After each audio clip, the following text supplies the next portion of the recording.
Hello, very good morning. Welcome to the Morning Focus. With me, El Samuels. I'll shortly be joined by my colleague in the studio, Chuck with China. We've done 9 minutes past 7 a.m. We want to thank you for choosing us as your trusted source for credible news and insightful discussions, the stories shaping our nation and the world. This morning, gone is news, sports update. Coming up, we'll bring you our scripture focus, the African proverbs of the day, a review of the major news paper headlines are all coming up shortly. On our front burner today, public outreach continues to grow following reports that the military personnel allegedly assaulted a head teacher and 3 teachers. We'll also examine the circumstances surrounding the incident and ask the critical question: where is the line between enforcement and abuse of power? Then on the national policy focus, attention turns to devastating rain in parts of the northern region, which have destroyed homes, displaced families, and also affected livelihood. So in Ghana, adequately prepared for response to climate-related disasters, and what long-term measures are needed to protect vulnerable communities. Also ahead on the regional convo, we will hear from our residents and also stakeholders on the grounds of accounts of the floods and the urgent need for relief and infrastructure support. So we'll also bring in, you don't forget that the sports also part of it, because the new head coach of the senior national team, the Black Stars, Carlos Queiroz, has a selected 23-man squad for the friendly against Mexico. Are you excited with the youngsters and the 6 locally based players, some long-term injury players returning to the fold of the Black Stars? So we'll bring you the latest updates from the Ghana Football Association. We'll look at some African competition. Ghana ready? Accra 2026 is coming up. Athletics Championship and a major international sporting headline. Stay with us for packed edition of the Morning Focus, and also informative, engaging, and always a focus on issues that matters most. Now let's straight to our scripture for this morning, brought to you in association with the Maranatha Power Ministry International, located behind the Lekma Polyclinic in Nungwa Adogono. Lekma Polyclinic in Nungwa Adogono is a place. And this morning, we'll be looking at our scripture in perspective. And it's always good to be here with you. Remember, you can also join us via our phone numbers, which will be displayed on the screen, either through SMS or WhatsApp numbers.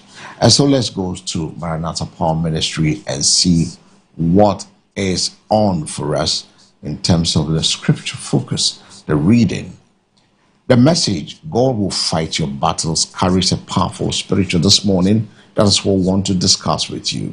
God will fight your battles. I don't know how many of you believe that God is not fighting your battles. Is it tomorrow by this time? The Egyptians you see them no more. God will fight your battles carries a powerful spiritual truth that many struggle to fully understand. Victory does not always come through human strength, but through surrender, trust, and dependence on God. If you read the book of Exodus 14:14, the Bible says the Lord will fight for you. You need only to be still. Is it be still and know I am your God? The Lord will fight for you. You will only need to be still. It was spoken at a moment when the Israelites were trapped between the Red Sea and the Pharaoh's army. Humbly speaking, there were no escape. Fear, panic, and uncertainty surrounded them. Yet God was teaching them that some battles are not won by efforts alone, but by faith in His power and timing. Do I need to take that again? And when you read that the Bible said in the book of Exodus, the chapter 14, the verse 14, the Bible said, and the Lord will fight for you. You will only need to be still. It was a it was spoken at a moment when the Israelites were trapped between the Red Sea and Pharaoh's army. Humanly speaking, there was no escape.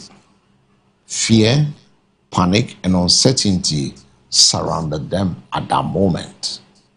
Yet God was teaching them that some battles are not won by effort alone, but by faith in His power and timing.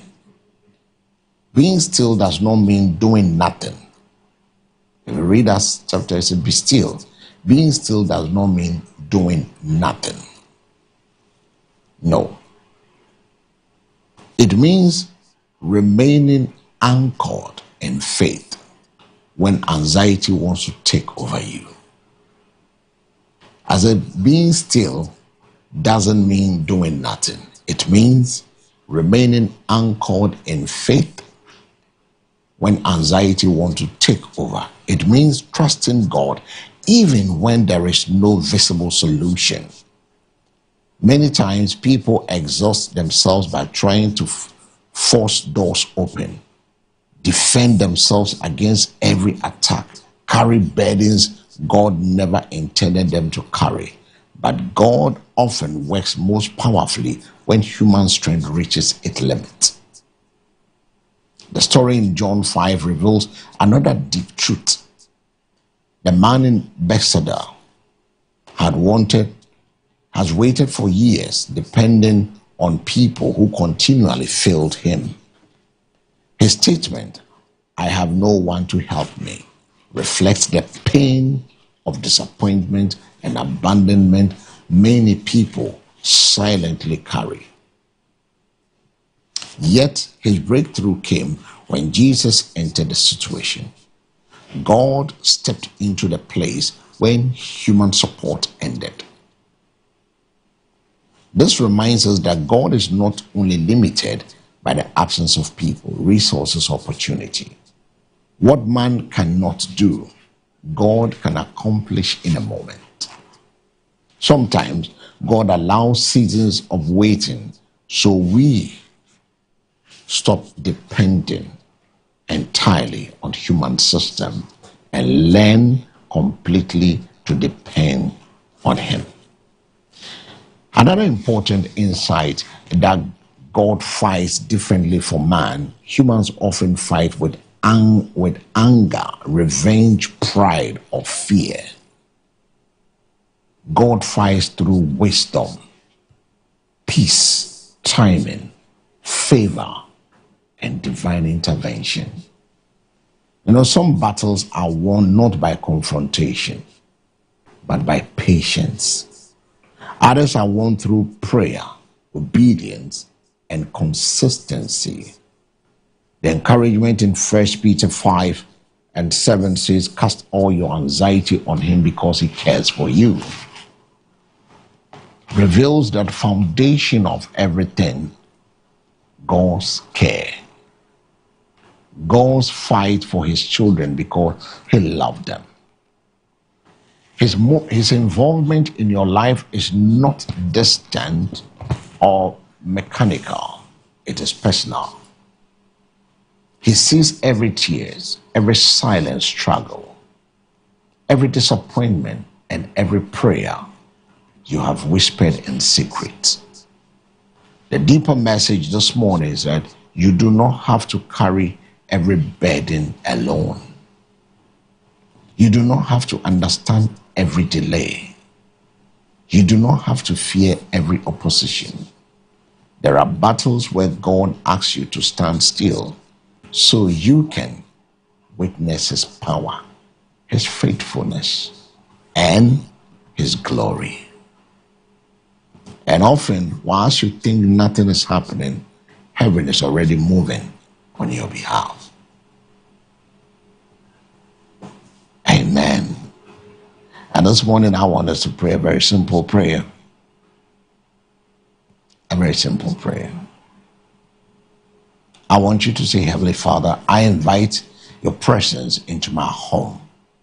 Fill every space with your peace, love, and power.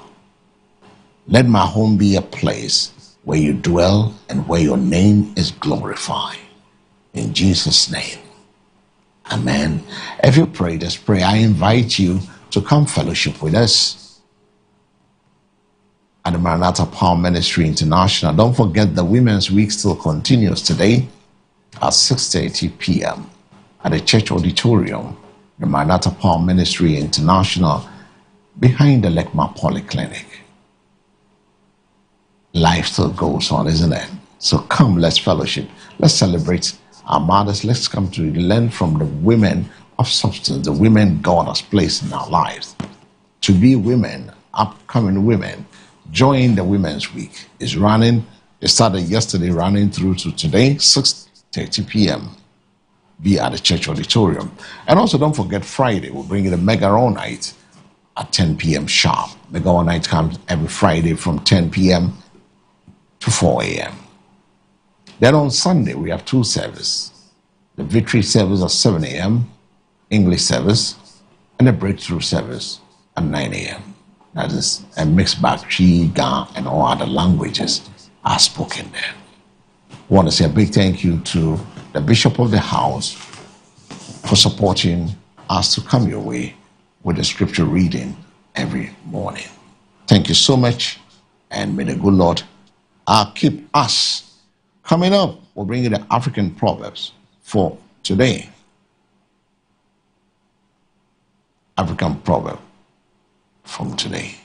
And what is on the Proverbs for this morning? One and only Wisdom Center, where we track down exactly 7:30. We'll be crossing over to the Northern Regional Capital. We'll be talking to our man on the block. He said, no matter how difficult or painful a situation may be, difficult seasons do not last forever. They don't last forever. They don't.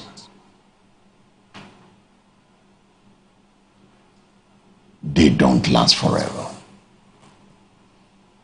What happened in the Northern region, we're going to the Northern region.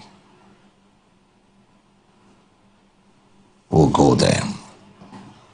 Now let's do African Proverbs for this morning. No matter how full the river, it still wants to grow. That is African Proverbs for this morning. No matter how a river is, it still want to do what? To grow. So it means there's something. No matter how full a river is,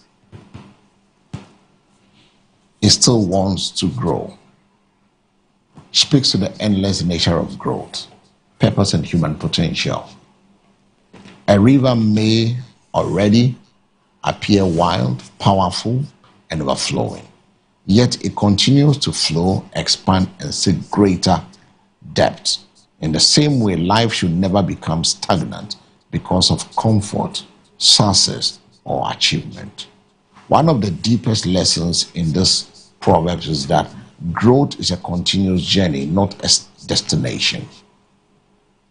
Many people stop developing the moment they achieve a certain level of success, knowledge, wealth, or influence, but through wisdom understands that there is always another level to reach, another lesson to learn, another opportunity to become better. The river teaches humility. No matter how much it contains, it never declares itself complete.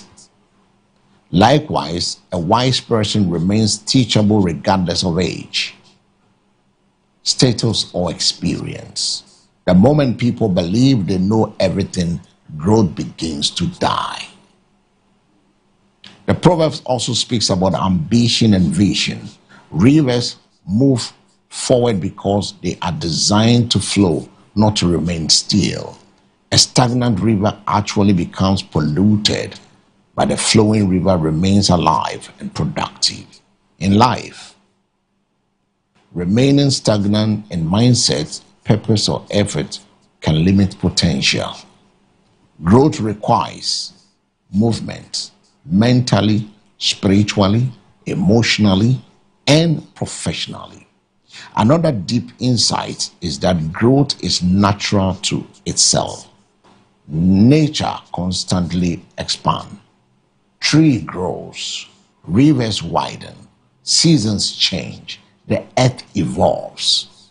Human beings are also created with a capacity to improve.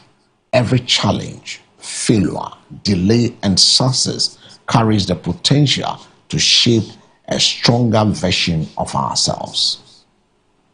The Proverbs further reminds us not to become complacent. Being full may represent talent, education, money, achievement, or influence, yet life still calls for deeper character, greater wisdom, stronger discipline, and a large impact on others. Success should never end the pursuit of self improvement. Spiritually, the Proverbs encourages continual growth in faith and character. No matter how long one has walked with God, there is always more wisdom, understanding, and spiritual maturity to gain. Ultimately, the Proverbs teaches us that growth is the evidence of life. As long as the river flows, it seeks expansion. As long as we live, we should continue learning, improving, building, and becoming better than we were yesterday. I believe I've shared this wisdom with you. You can also share your thought with us on any of the stories that we've channeled this morning. Now let's get onto the screen this morning and begin to bring you the devastation that happened in the northern part of the country before we chance to speak with our man on the ground. Philemon will be talking without exactly 7:30. We'll be crossing over to the northern sector, but let's have a feel of what happened in the northern region in terms of the rain causing havoc.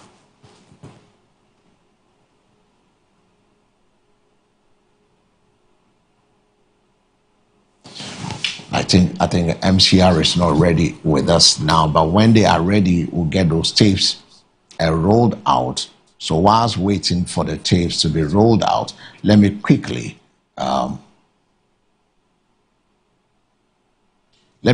run you through some of the news headlines straight away, and then I'll start from. Let me start with the Daily Post this morning. The Daily Post says. GMTF gives over 36 million to 3 health colleges. Well, but let's go over to the north. Let's get a tape rolled and let's see the devastating the rain caused in the northern region. We'll be back right after that. We'll be having a conversation with our man on the ground to tell us the extent of damage that has been wreaked on the people in that part of the region.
All right, so we're trying to work on the tapes to get those tapes rolled out. But once we get those tapes, we will send them, we'll show them to you to see the havoc that was created by the rain at the northern part of the country this yesterday, that devastating rain in the northern part of the country.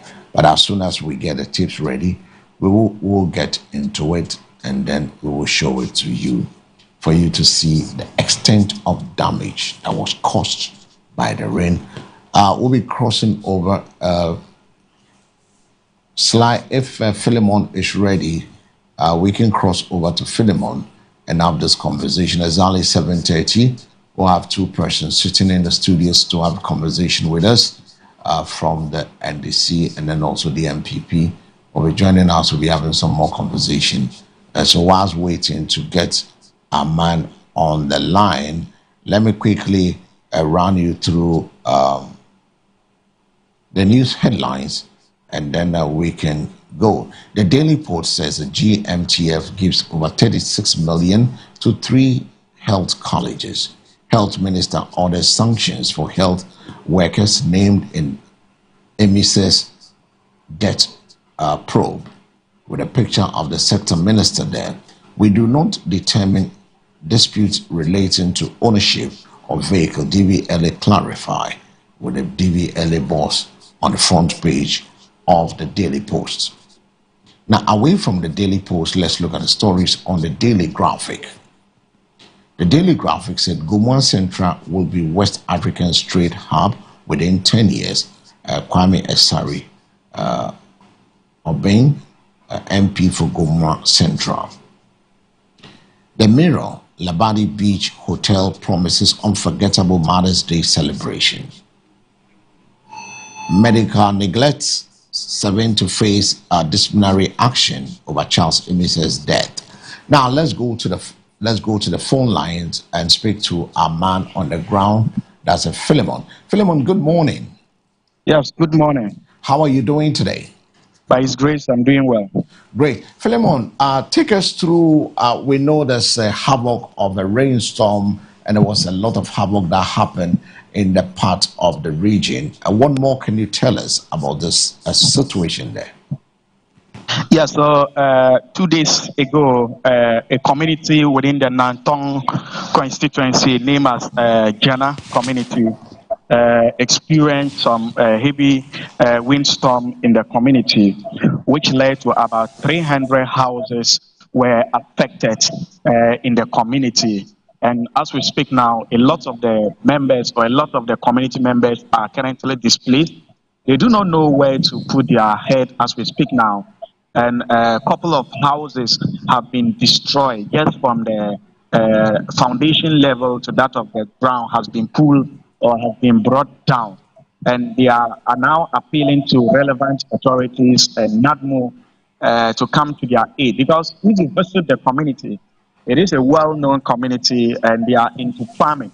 So this is the time that they said that they are supposed to be drying some of their farm products. But here's the case, they are being displaced. So they are appealing to authorities to come to their aid to help them as matter of emergency, so that they can also, go back, or they can also have a place to take their rest. In fact, when I asked them what actually led to, that incident, they said that, in fact, within some 5 minutes that the wind actually came off and it destroyed, a lot of the houses within that place. And in fact, I tried to engage the DC, Honorable Rosina, but she wasn't in town. And I'm told that by the end of today, she might be in town for her to also maybe assess the place, to also see what best she can also offer in terms of help to the Jana community. So that is what I can say for now. Now, we hear there has been damage to the CHIPS compound. How has the damage to the CHIPS compound affected healthcare delivery in the community? That's true. The CHIPS compound in the Jana community has also been affected. In fact, part of the roof is also off now, and the electric pole, which supplies them electricity, has also, is also down. So because of that, the hospital, the compound there, does not have light currently. And I engaged the in charge there, and he said that most of their vaccines are normally stored in the fridge. But now that there's no electricity, they have to pick the vaccine to a different community where, in order to be able to store them there so that the vaccine will not spoil, or the vaccine can still be of use to, the community. But in terms of, attending to patients, they are still doing that. But it's just that when it comes to the electricity aspect, that is what is they are facing challenge with, and the roof of the hospital. Not only that, the institutions, some of the schools within the community there are also being hit by the winds, the heavy wind 2 days back. So because of that, most of the students are not currently in school now. They are at home because when you visit them in their homes, they are affected, and in the school too, they are being affected. So that is what I can say with the hospital and the school as well. But what has been the immediate response from the community after the disaster? Yeah, so that has been concerned now because NADMO visited the place to assess the damage level, so that that they will be able to put on report to the regional level, where the regional will also have a look at the report and would then also, process it to the national level. But in fact, this morning, the information I picked is that the NADMO office in Northern Region here, the only thing they have currently within their custody is mattresses. And they are saying that they will not be able to visit the community to just give them mattresses, because that is not currently what the individual need. What they need is, zinc to be able to cover their rooftop before maybe any other thing. So that they are waiting to the national level, and they are currently waiting for, a response from the national level. A response from the national level. As at now, the people are still stranded, and appealing to authorities and individuals to come to their aid. Most of them actually slept outside in their compound yesterday, whilst some also had to call their close relatives just to go and pair with them. So that is what is happening now in the Ghana community. What kind of partnership are you looking for to see? So the people slept outside yesterday due to the devastating nature. And if you could see on the background, you see schools, compounds, the health, it affected education. There's a whole lot of we hear over 300 houses have been destroyed. Yes, so if I get you right, yes, over 300 houses have been destroyed. And as I said earlier, they will have to pay, or they have to pay what they did yesterday night. In fact, yesterday night, I was in the community to also, experience what, they have experienced for a day. And I realized that because there is no electricity, because I can confidently say that majority of the electric poles are down and they are meters. Some too were of the view that their houses' meters cannot be found because the wind has blown them up, so they cannot even locate their electrical meters again. And most of the electric poles were broken into, two pieces, which yesterday I saw the VRA people move into the community to also assess the community, see what best they can offer for the community. But as the day the incident happened for this, the community had no light. The whole community had no light. Their mosque that the community people also do go in to worship has also been brought down, and a lot of their homes have been brought down. So now, relative close by are those supporting those who are heavily, affected, and those who don't also have relatives in the community will have or have been sleeping outside the compound of their homes, just to also, be able to put their head to a rest for some time as they await for help to come from NADMO and the regional minister. In fact, the MP2, we tried to engage the MP, but as at yesterday, MP2 was not in town. He was in Accra with the DC. So they are of the view that by the end of today, all of them will be in town to assess the situation and see the way forward. Now, we know definitely there will be students talking about education. There will be students there who are also writing the BEC with the suspension of education, suspension of going to classes. Is going to definitely affect them. Is this something that has been put in place to make sure that those who are candidates are able to go to their centers to write the exams? Yeah, so what happened is that those who are writing in the community, in fact, currently they have been, they have different centers or different places, location where they are writing the BEC. So they are not writing the BEC in that particular location. They have a different place that a bus come to, transport them to the exact location for them to be able to write, the BEC there. So, but the rest of the students who are in the community, most of them, as I've said earlier, are not even attending school because even at home, they are affected. Their schools, their bags, their socks, and most of their staff are being affected in the community. So even getting their school uniform to go to school is a serious problem to them. And also, even going to the school itself is being affected. So those few people who still manage and are able to go to the school, the teachers still manage and they are teaching them inside the roof that is being affected. So when we went there yesterday, what I noticed is that most of the students were being taught outside or in the compound of the school, not inside, the roof that is being affected. So that is what they are doing currently. Whilst majority of the students are still at home with their parents trying to survive the disaster that has hit them. Quite interesting. Philemon would like you to follow suit from Jana in the Nanton district, follow through and through with us and bring us up to speed as to what NADMO, the authorities concerned, the DC, the MCs, the MPs who are now trekking down to the northern part of that part of the region of the city to ascertain the extent of damage and to help the people get back to their livelihood and then bring it up to speed. I want to thank you so much for joining us this morning. Thank you for having me. Well, as from Jana in the Nanton constituency, where a single night of strong winds has left homes shattered, initial service disrupted, and many families uncertain about their next step, the call for urgent support continues to grow. Residents remain hopeful, but the need for immediate intervention from authority, NADMO, and well-meaning individuals cannot be overstated. So reporting for us from Jana is a Philemon Adegua, our man on the ground, bringing us up to speed with what happened yesterday in Jana in the Nanton constituency of the northern region. And that brings us to say welcome to the studios, Diana. Thank you. How are you? I'm good. You walk in when we went to Jana in the Nanton constituency. Devastating rain. The wind has destroyed over 300 homes.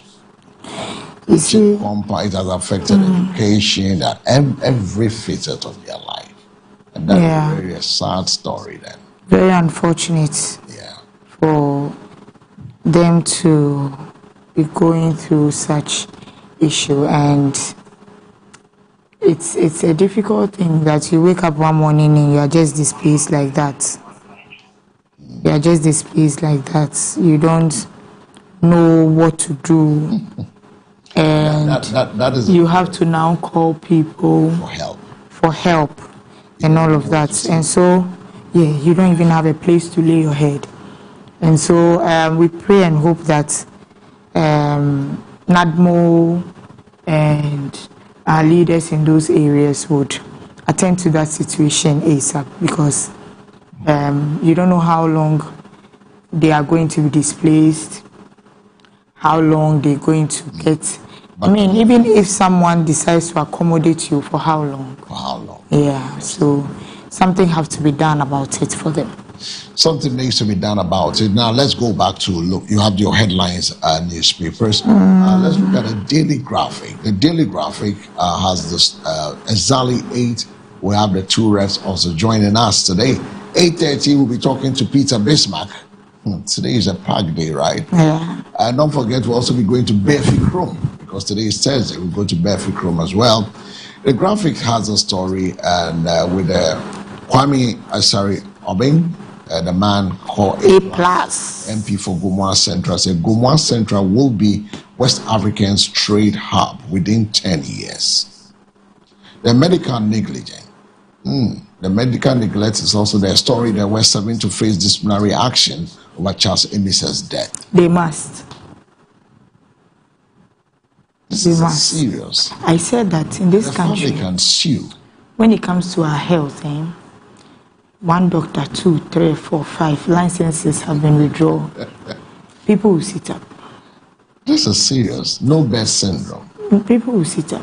That's sad. But you see, let's say a family member of a doctor or a nurse is rushed to that hospital, they will find a bed for I didn't them. know the sad story about Emisa. Two of his sisters are I doctors. do doctors. Can you That's imagine? a sad one of it. Medical doctors. Meanwhile, he could have been saved. He died through injuries and pain. Yeah. Ghana, 2 others to pilot the African Free Continental Trade Area at the digital trade, where the Vice President says new corridor to eliminate delays, high cost of intra-African transaction. With the Vice President, Professor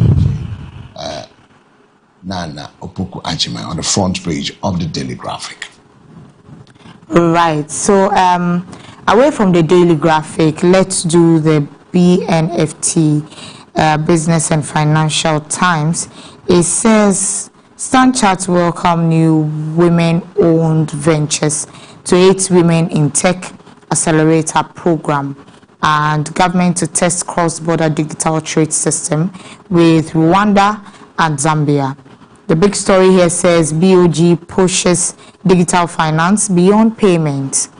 And in agriculture, Canada-backed Grow 2 irrigation project targets year-round farming in Northern Belt. And in inflation rises to 3.4% in April, first uptake since December 2024. That's some good one coming in there. And I see a story here. Beyond the fault, what April's 2 outages should teach every boardroom. That is a feature I think everyone should read.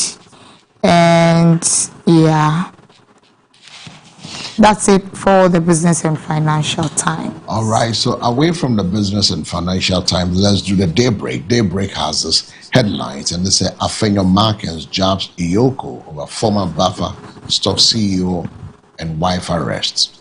The picture of the signing. Police chopper deal. Supplier credibility pops up as cops slam 50-year-old aircraft. Wow, 50-year-old. Victory 2028. Afoko meets Baumia, Akufo-Addo, Kufuor, and others. A nation-building gesture. Dr. Ofori-Sapon invests in future leaders. Stories. Headlines on the Daybreak newspaper.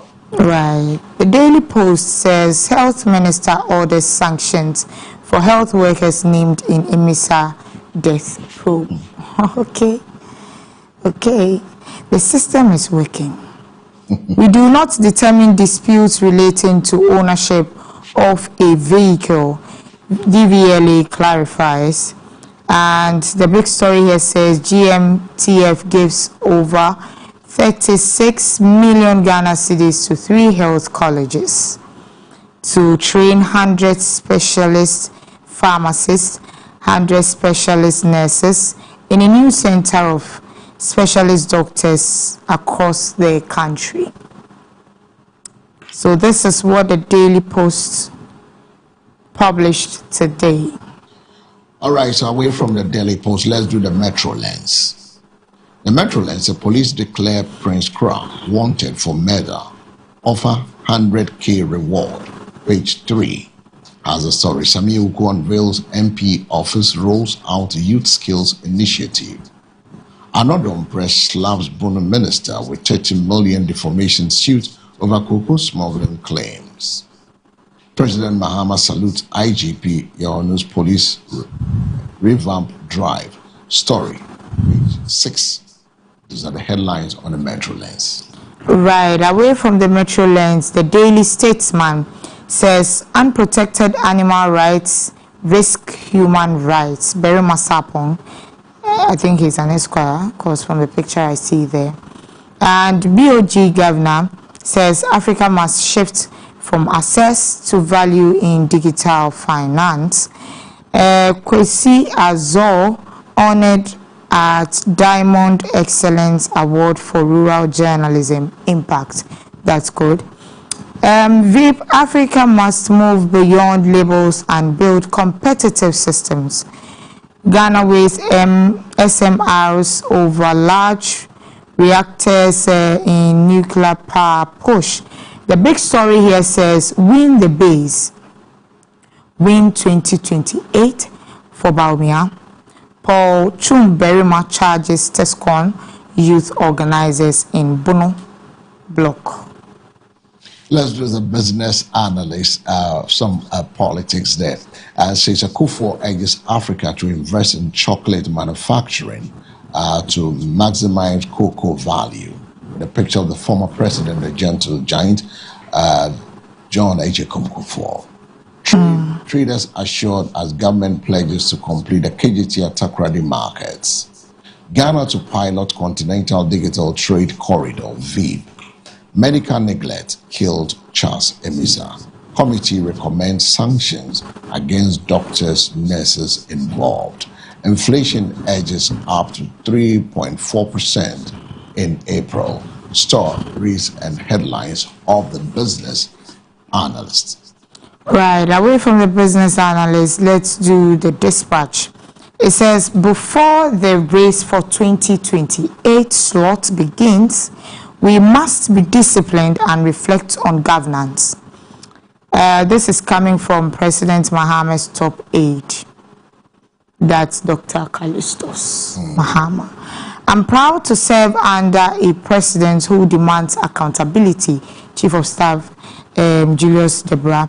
As a silent strategist, IGP Tete Yohanou relies on intel for operations. This is the dispatch. Dispatch, we do the Ghanaian Times. The Ghanaian Times has a story that says Ghana requires $22 billion to fight climate change, with a minister at the front page of the Ghanaian Times. Also have the VIP unveils plan for African-wide digital trade integration. Government rolls out solar irrigation to boost vegetable production. Wheat destroyed 84% of rice harvest. You know, when we went to Akotoe, by the river banks, they had this rice farm there. Okay. My first time seeing rice farm. Oh, really? Yeah. I've been to the rice farm several. In fact, it was my first time. This. Thank you to Bishop. Thank you to Bishop for this opportunity, because my first time seeing a rice farm, my first time seeing a potato farm. Oh, really? Yes. And it was good. It was good. The only thing I didn't like was the fact that people didn't have a good source of water to drink. Yeah. That's the only thing I didn't like, but it was an experience. An experience to see the farm, and also it's good to go to the interlands to see what really people. I always like to know, what am I eating? How is the process? So there was this farming documentary I did for GCAP, from plowing to sowing to the harvesting. So it makes you to sleep in the farmlands. To see how it's done. How things are the done. processes. The processes it goes through.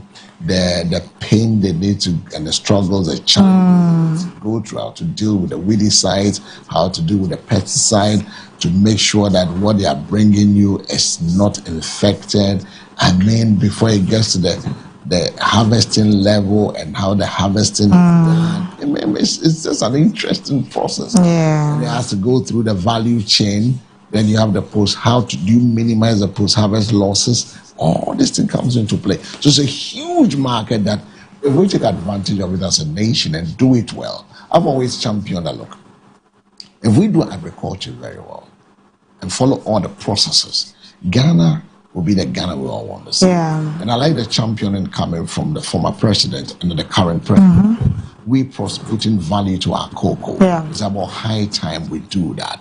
Now, if you look at sanitation, if you look at the amount of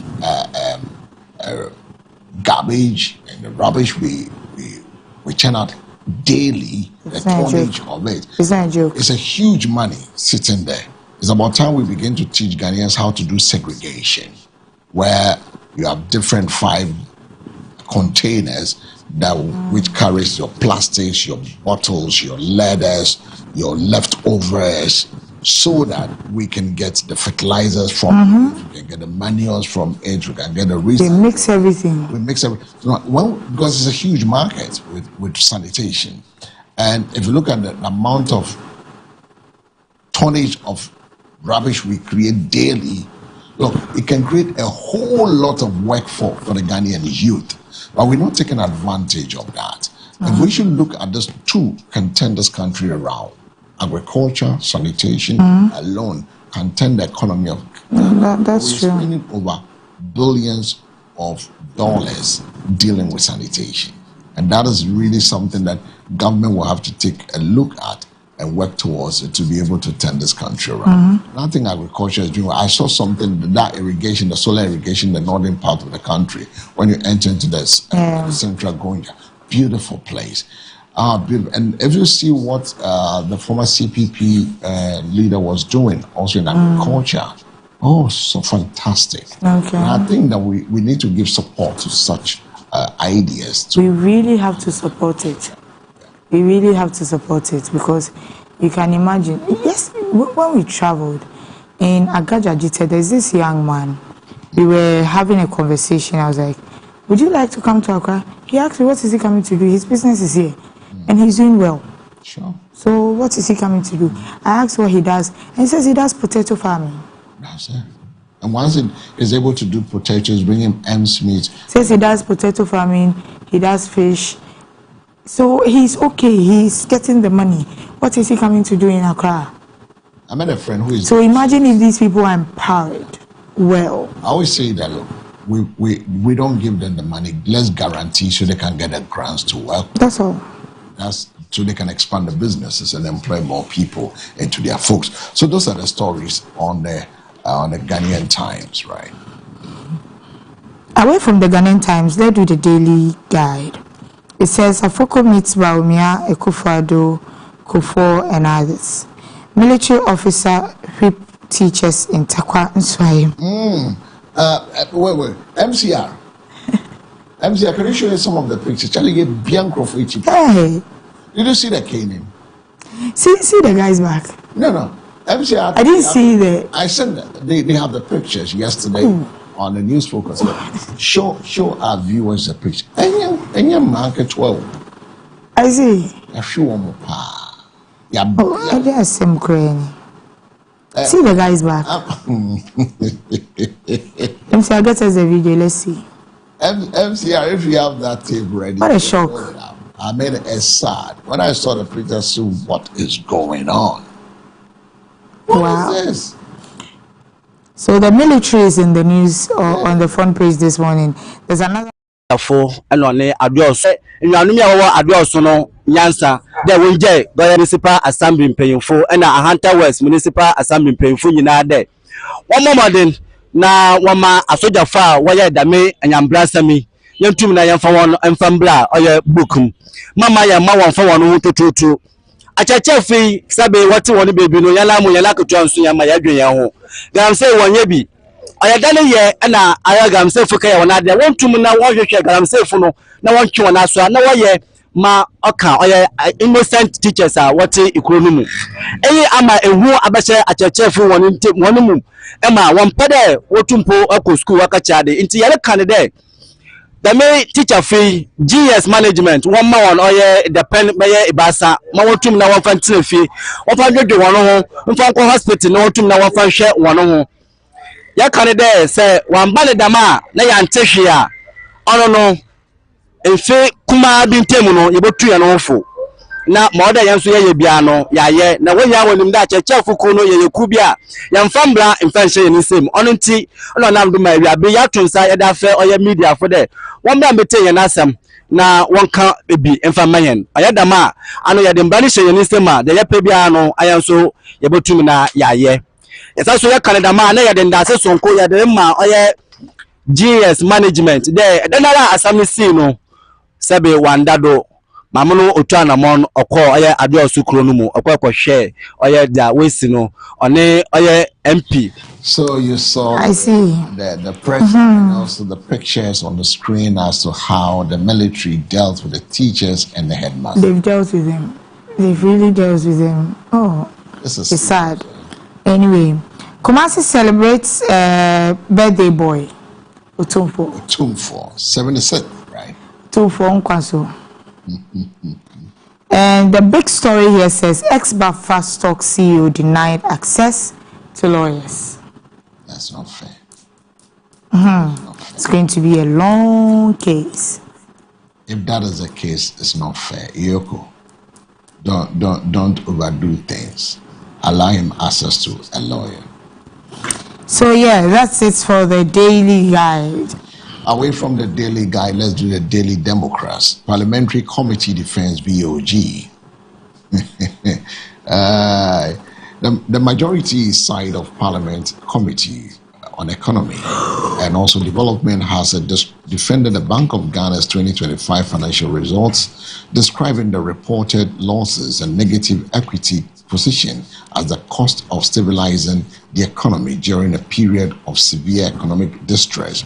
Addressing the media on the bank's 2025 financial performance, the committee said the reported net loss of 15.6 billion cedis and other comprehensive income charges of 19.32 billion and negative equity position of the bank. Ahmed Ibrahim explained KGT Atakradi market delays. If you want to know, is there. DBLA clarified legal process for vehicle ownership changes. Linda Oklu apologizes over comments. You know the comment? She's made certain comments. Yeah, made certain comment about backslashing people when they are the officer by transfer bukati no. I remember that comment. Management, but it's come out to apologize. Vice President comments a Ghana Medical Trust Fund calls for broader public awareness. Ghana targets trade expansion as Minister leads high-level visit to Morocco. Stories on the Daily Democrat. Right. Away from the Democrats, I don't know if I should reserve the showbiz for the letter. Maybe you can reserve the showbiz. Okay. So let's do the Chronicles. Right. It says, Road Minister mad over slow pace of work on Techiman Wenchi Road. You do, and then the road minister will cancel your contract. Too. He will just terminate your contract and award it to another person. Inflation rises marginally to 3.4% in April. A people who do not cherish animal life will fail human life. Okay. The big story here says NPP chair race. Paul Afoko buckles down. Meets Baumia Kufuor et al. And there's a scripture here. Ephesians 5:15. Look carefully, then how you walk, not as unwise, but as wise. The meeting with the wise men. Now, Okay. Now let me do the National Enquirer. Then you bring the showbiz, right? Yeah. The National Enquirer has a picture of the Chief of Staff, Julius Deborah, condemns attack on firefighters. VIP louds Ghana Medical Trust Fund. Education Ministry warns against BECE cheating. Tema Oil Refinery at OTC 2026. Language Chiefs urge cultural revival.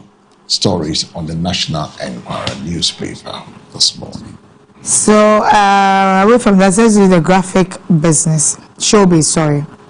The graphic showbiz. It says, Funeral Drive Ghana Domestic Tourism, and this is coming from the Ghana Tourism Authority. And Full House Yet Empty Pocket, comedian Ojo. The big story here says, who deserves CGMA Artist of the Year? Who do you think? Who do you think? Charlie, the list is strong, eh? But I think this time Wendy Shea has done quite a lot.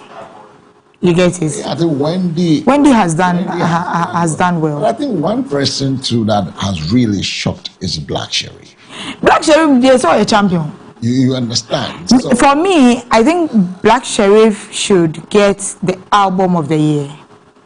but you know, the artist of the year is a large. Yeah, so but everybody is looking at, because internationally, you know what Sheriff has done international this season, the season and the review.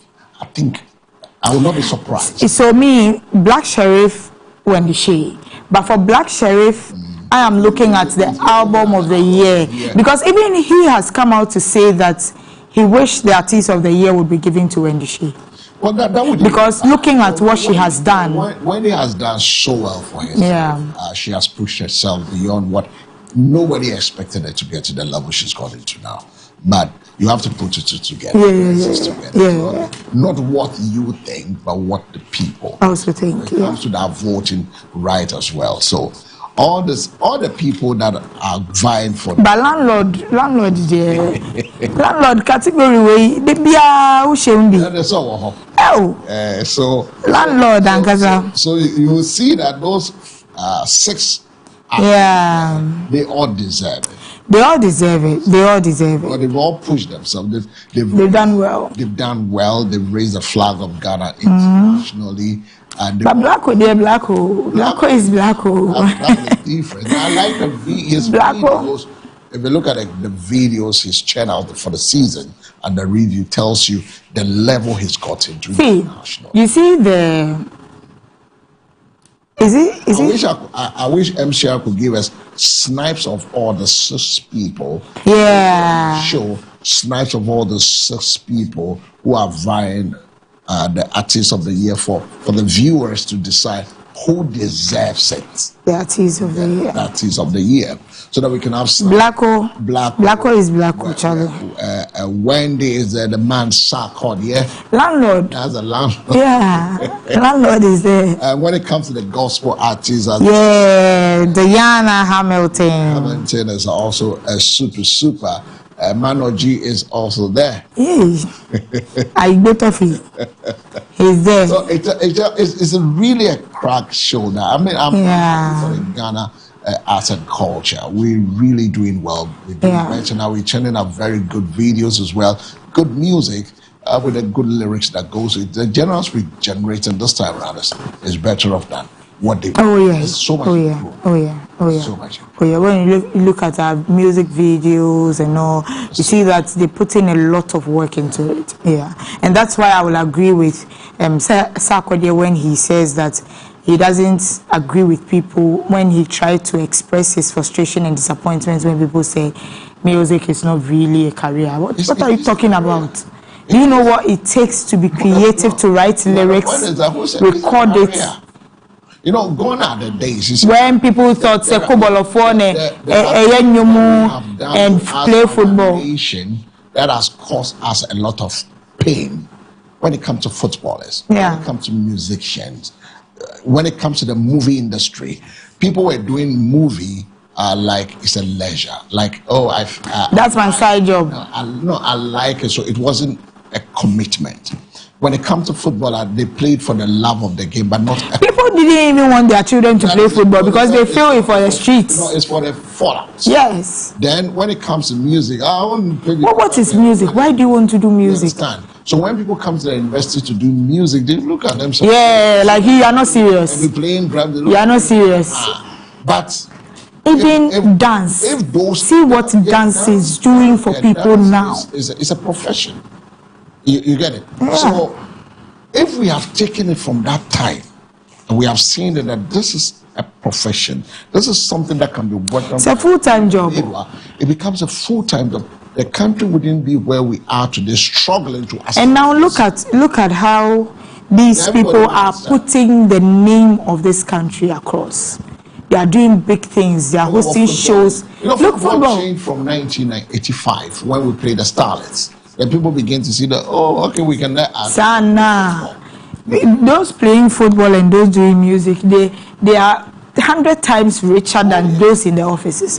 So it's a full-time job, and I want to say that, Charlie, I'll wait for that night to see who wins the Artist of the Year. But Blacko is my Blacko, Charlie. Blacko is always a Blacko. That's how we wrap up the news headlines this morning. And we're going to Berfic Room. When we come back, if our guests are ready, we do a sit down with them.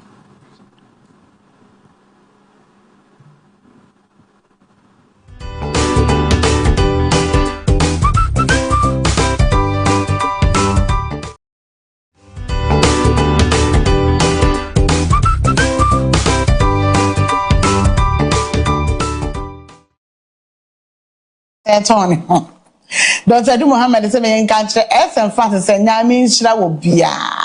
Nyame nye obi bia kese. Na said de enne me ba me dofo oka no. Abusua. Ya di abronia to me answer Dr. Du baya wa besa. Dr. Dwe. Yenye udeni. Edek yese nkwa sombo. Onkwasom yebo. And it's a every Edu Heba Hospital. Anna era number to do so. Edebeboade. Say ye de sanya dear. A what to see any tea any numpemu. Ye unkoto dwemu near to asia me fia ye damma wa pomo dear CPS. Na ye ya the bonus net chiato. And on ye see ye the busu your sister no tata say.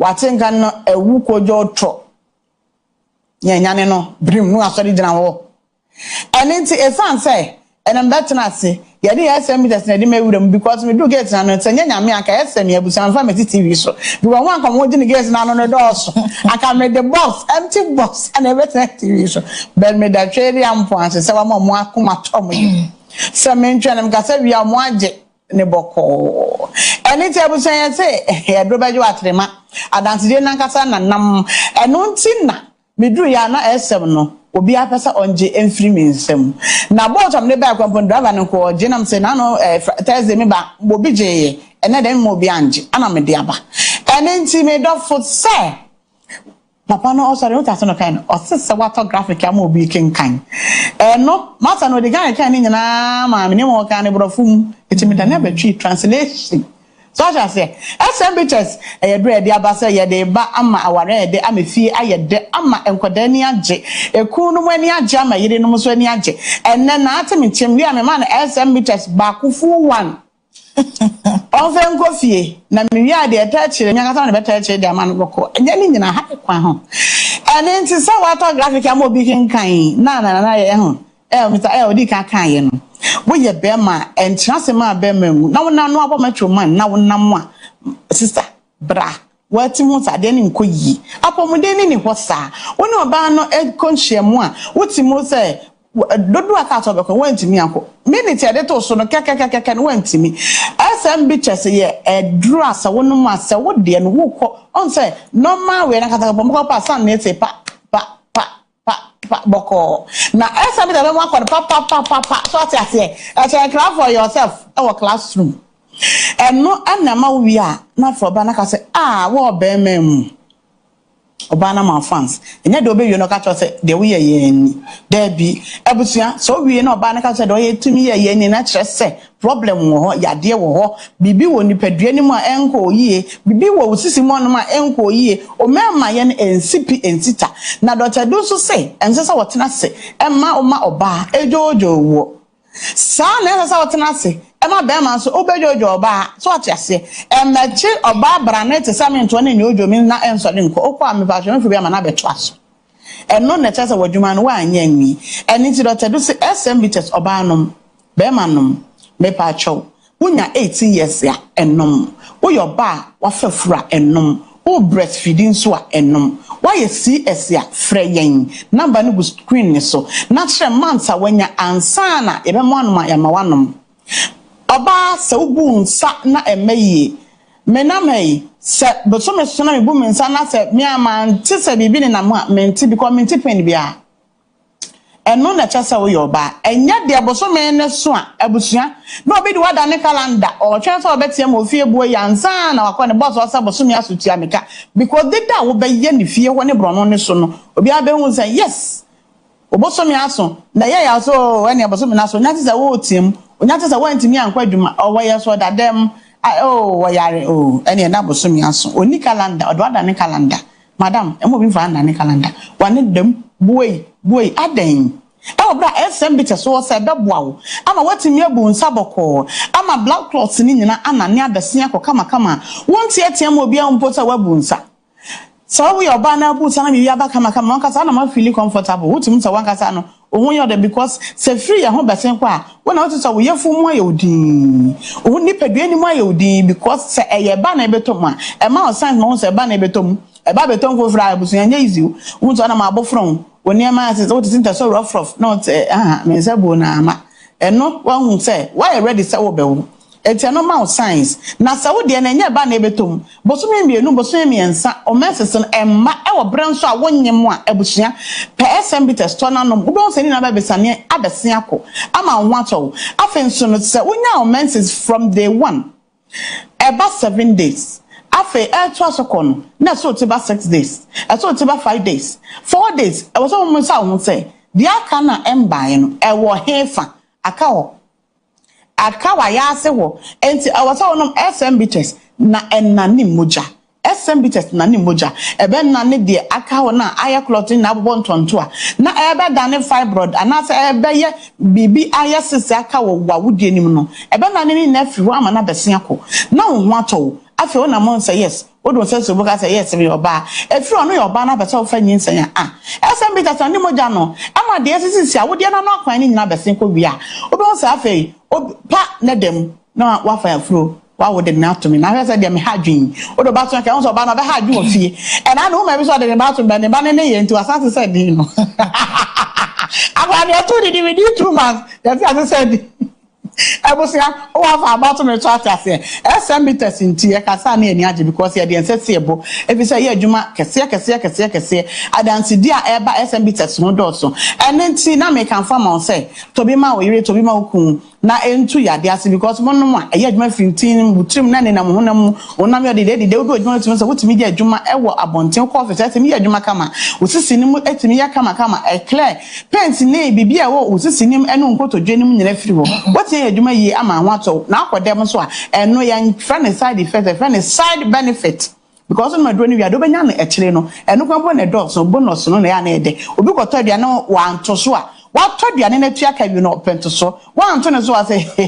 da bi aduane ne menni eto so ka tuwa bi no eno na ka no bonus no so atiase to no SMB test ya bonus na be de na ekire no ede so betimi ahama afa odem o so na bra kwa so je no yes so alas o ma fans say yes wo be memu na edre abuso ya to agu o man ga na mu ha ba bia pharmacy shop bia benya bi herbal shop bia benya bi chemical shop bia benya bi koto SMB test na o kwa so pe social movement o pe spiritual movement o pe social media open the trendy adronia strong man me pacho shatter movement adronia na American wasem no simiso na American wasem no sincere me na American wasem no senior minister na American wasem no adra won man no akasa man ho fans wona mo timi say yes what charge na anam and no empty number no that screen so no da fa me say me see try me photo and na papa bi share mo so try me photo am on phone no so ayema ana the pacho delete it your number no time to photo abusia number nerika na 0558 379545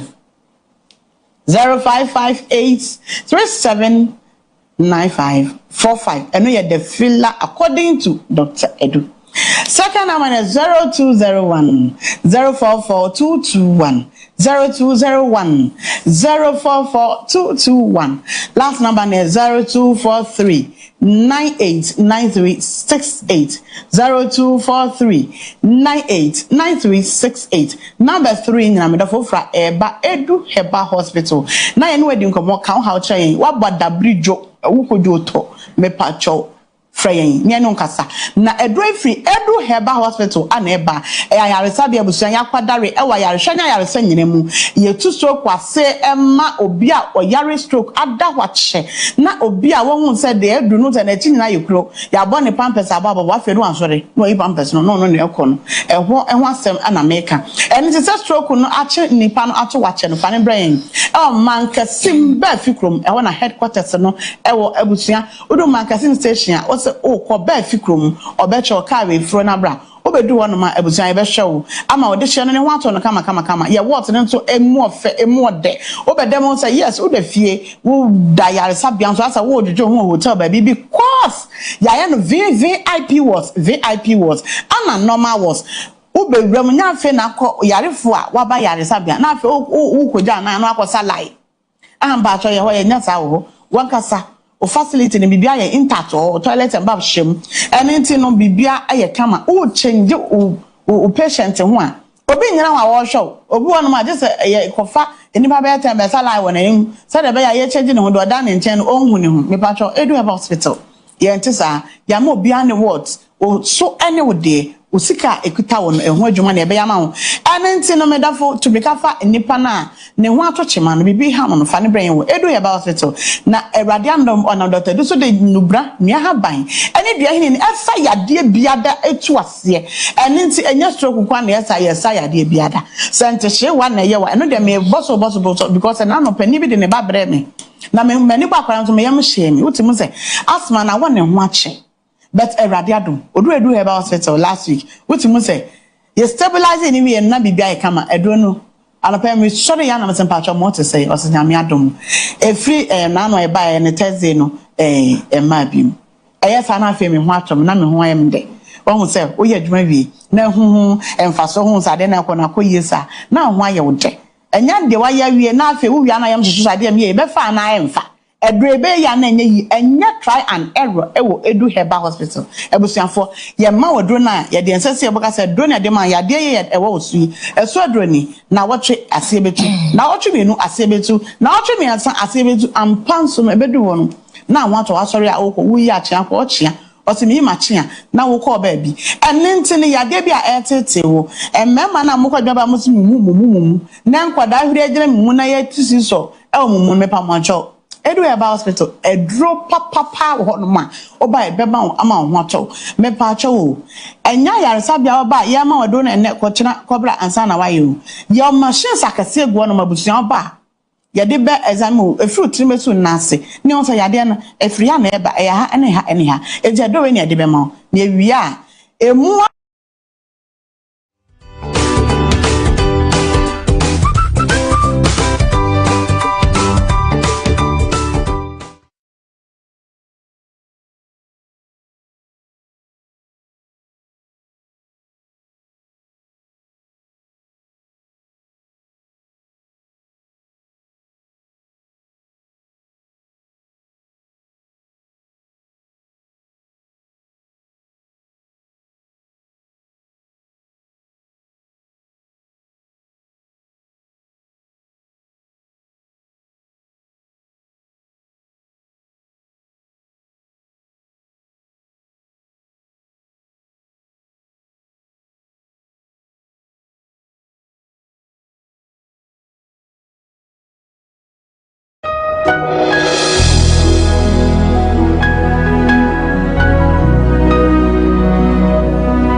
We give God all the glory and all the praise for the way He has kept us. And this Sunday, we are leading to Maranatha Power Ministry. And I'm inviting you to our first service, that is English only, 7 to 9. And from 9 to 9:45 is joint Sunday school. Then 9:45 to 12:30 we have second service, Ga and Tree. We call it vernacular service. You are most welcome to join us in our victory and the breakthrough service. God bless you as we join our hearts together and with our lifted hands, worshiping our great God that has given us this life and given us this Sunday. Look, it is God that has kept you alive.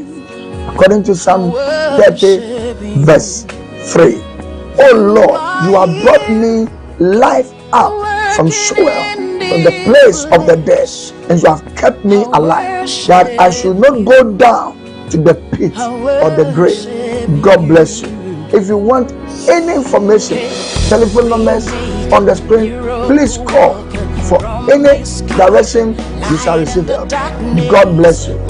Maranatha Power Ministries, we want to tell you, there is more in Christ. Maranatha, Jesus is coming soon. Let me see you this Sunday. Light in the darkness, my God, let it.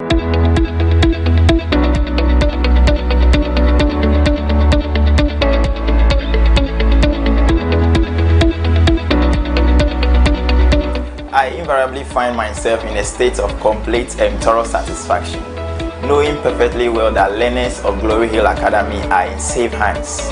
That is why I'm here, to ensure they acquire the basic knowledge and skills they need to soar and lift.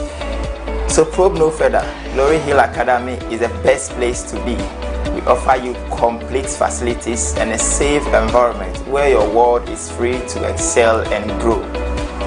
Get your word enrolled for a better experience in sports, robotics, UC Maths, choreography, drama, dance, good Christian ethics, and many more. Rush now, admission is still ongoing. Glory Hill Academy, truth, wisdom, and knowledge.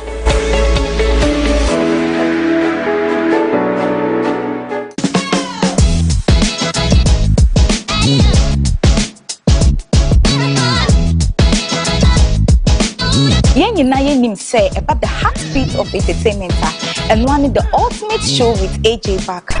Anne and paying for say, Trini and Dawa, Yamonchain, Yana, what the hottest trend, the GCJs, exclusive interview with your favorite celebrity, and NASA influencer, and your home, you can say the Asa, I will show you so HI and NASA. Kaina will say, if it is trending.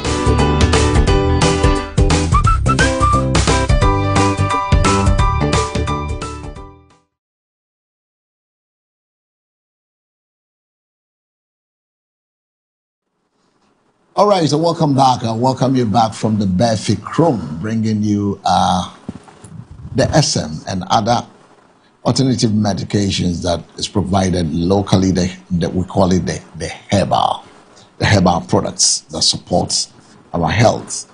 Want to say thank you for staying with us, and this is your most trusted channel, The Morning Focus on NBN TV. And already seated in the studio this morning, I have the man Isaac Randolph Sichiedu.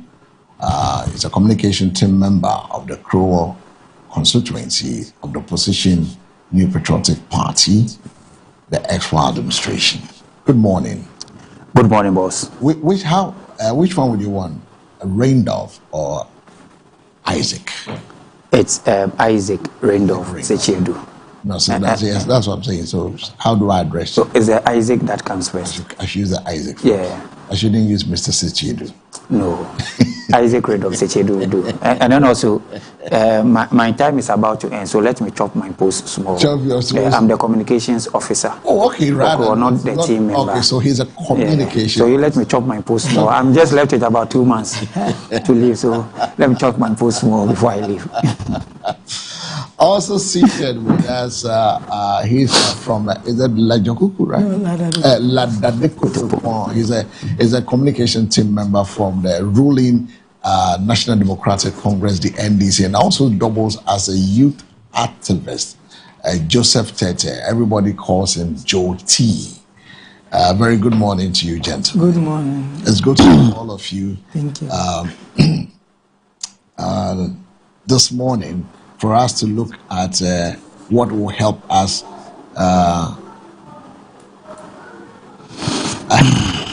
what will help us on economy. I mean, we're talking about Ghana's economy, and as Ghana continue economic management showdown. That's how I've named it. Who has a better plan for Ghana economic recovery? As Ghana continues to navigate economic pressures from inflation and public debt to cost of living and job creation, the big question remains: who truly has the most credible and practical roadmap to reset the economy?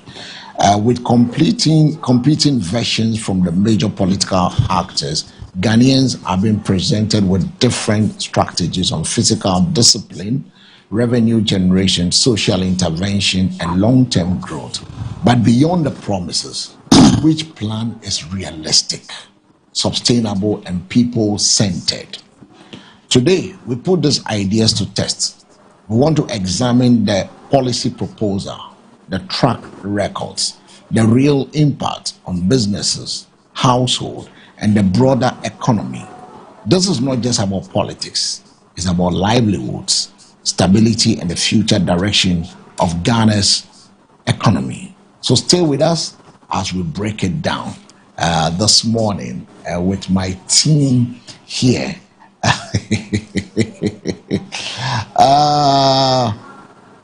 With my team here, we want to break it down. And so let me welcome once again. Let me ask the opening in clear terms. What is your party's top priority for Ghana's economic recovery right now?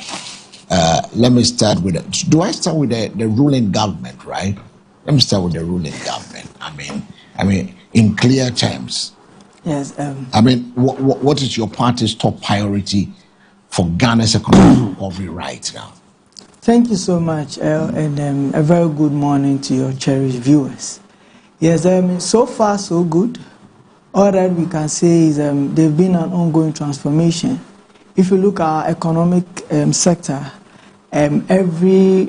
since time immemorial, or during our Fourth Republic, there have been changes. There have been ups and downs when it comes to our economy.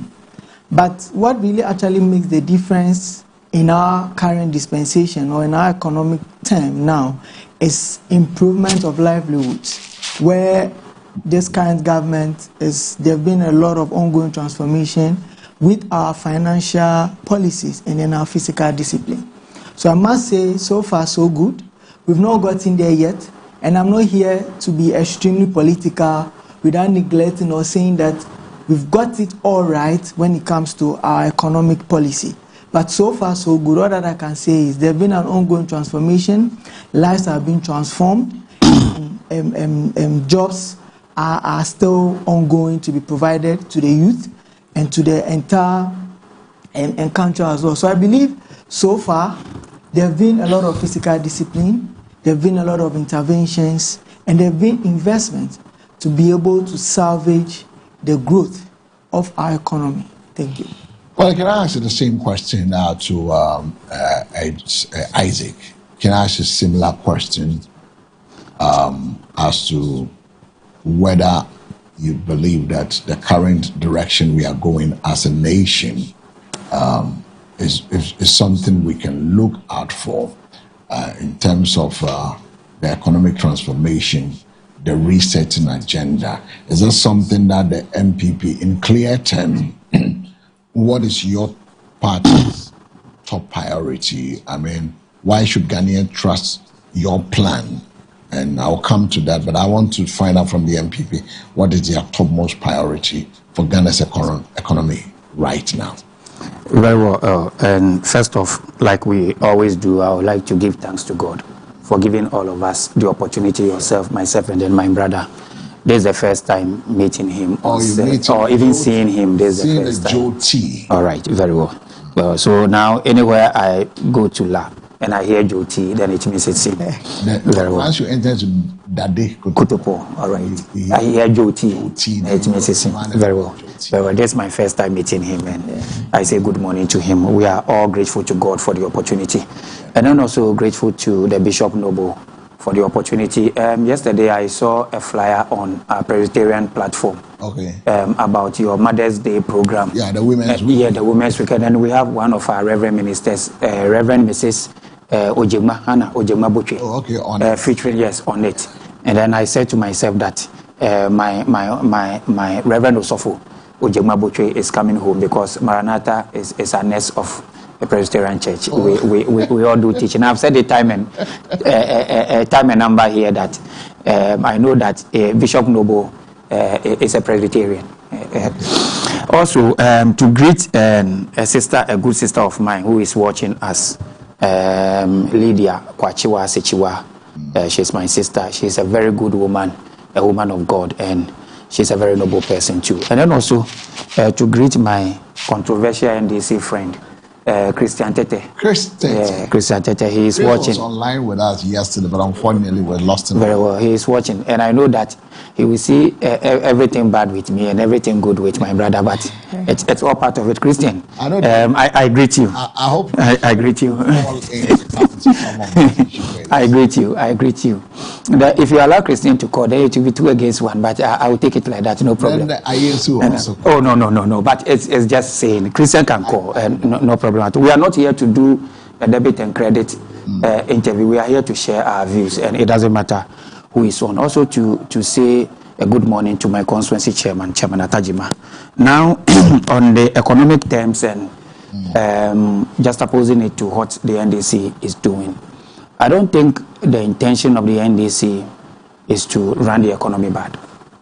I think they have good intentions, just that we have a different way of thinking that if that is the way, that is what will help the economy. So that is where we differ. We know that they have good intention, but we think that their good intention is not sustainable and it's not going to help this country progress to the level that we want to. So that is where we differ. But we think we don't think anybody will come on or will take the people's mandate and intentionally say that I'm going to run, because your integrity is at stake.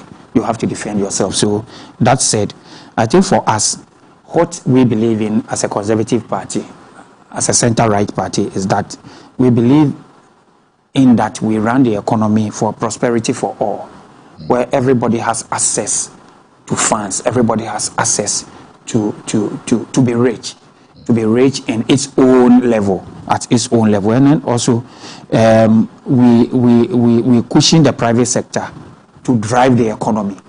For us, that is our ideology. And then also public-private sector collaboration. So for us, these 3 things are some of the wheels within which we run our economy.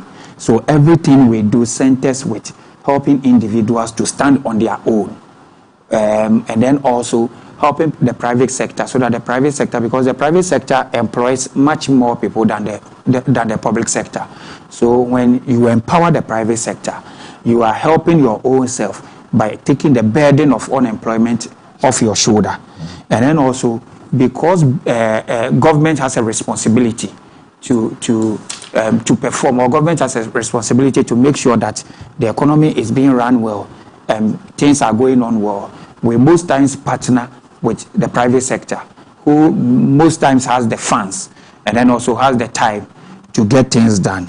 And then we partner with them so that we can get a very good run for the economy. So this will be my opening remarks about the economy, how we in the MPP Conservatives want to run it, and how we work towards achieving this. Well, how they want to run it and how they work towards to achieve this. Remember the phone numbers on the screen, as you can also send your thoughts with us this morning on 053-715-8638 is the numbers. 053-715-8368 is the numbers. Now, the government says it inherited challenges and is stabilizing the economy. What key indicators show progress so far, Jyoti? Yes, thank you so much. In fact, I heard all the good things, or how my brother was sounding so good.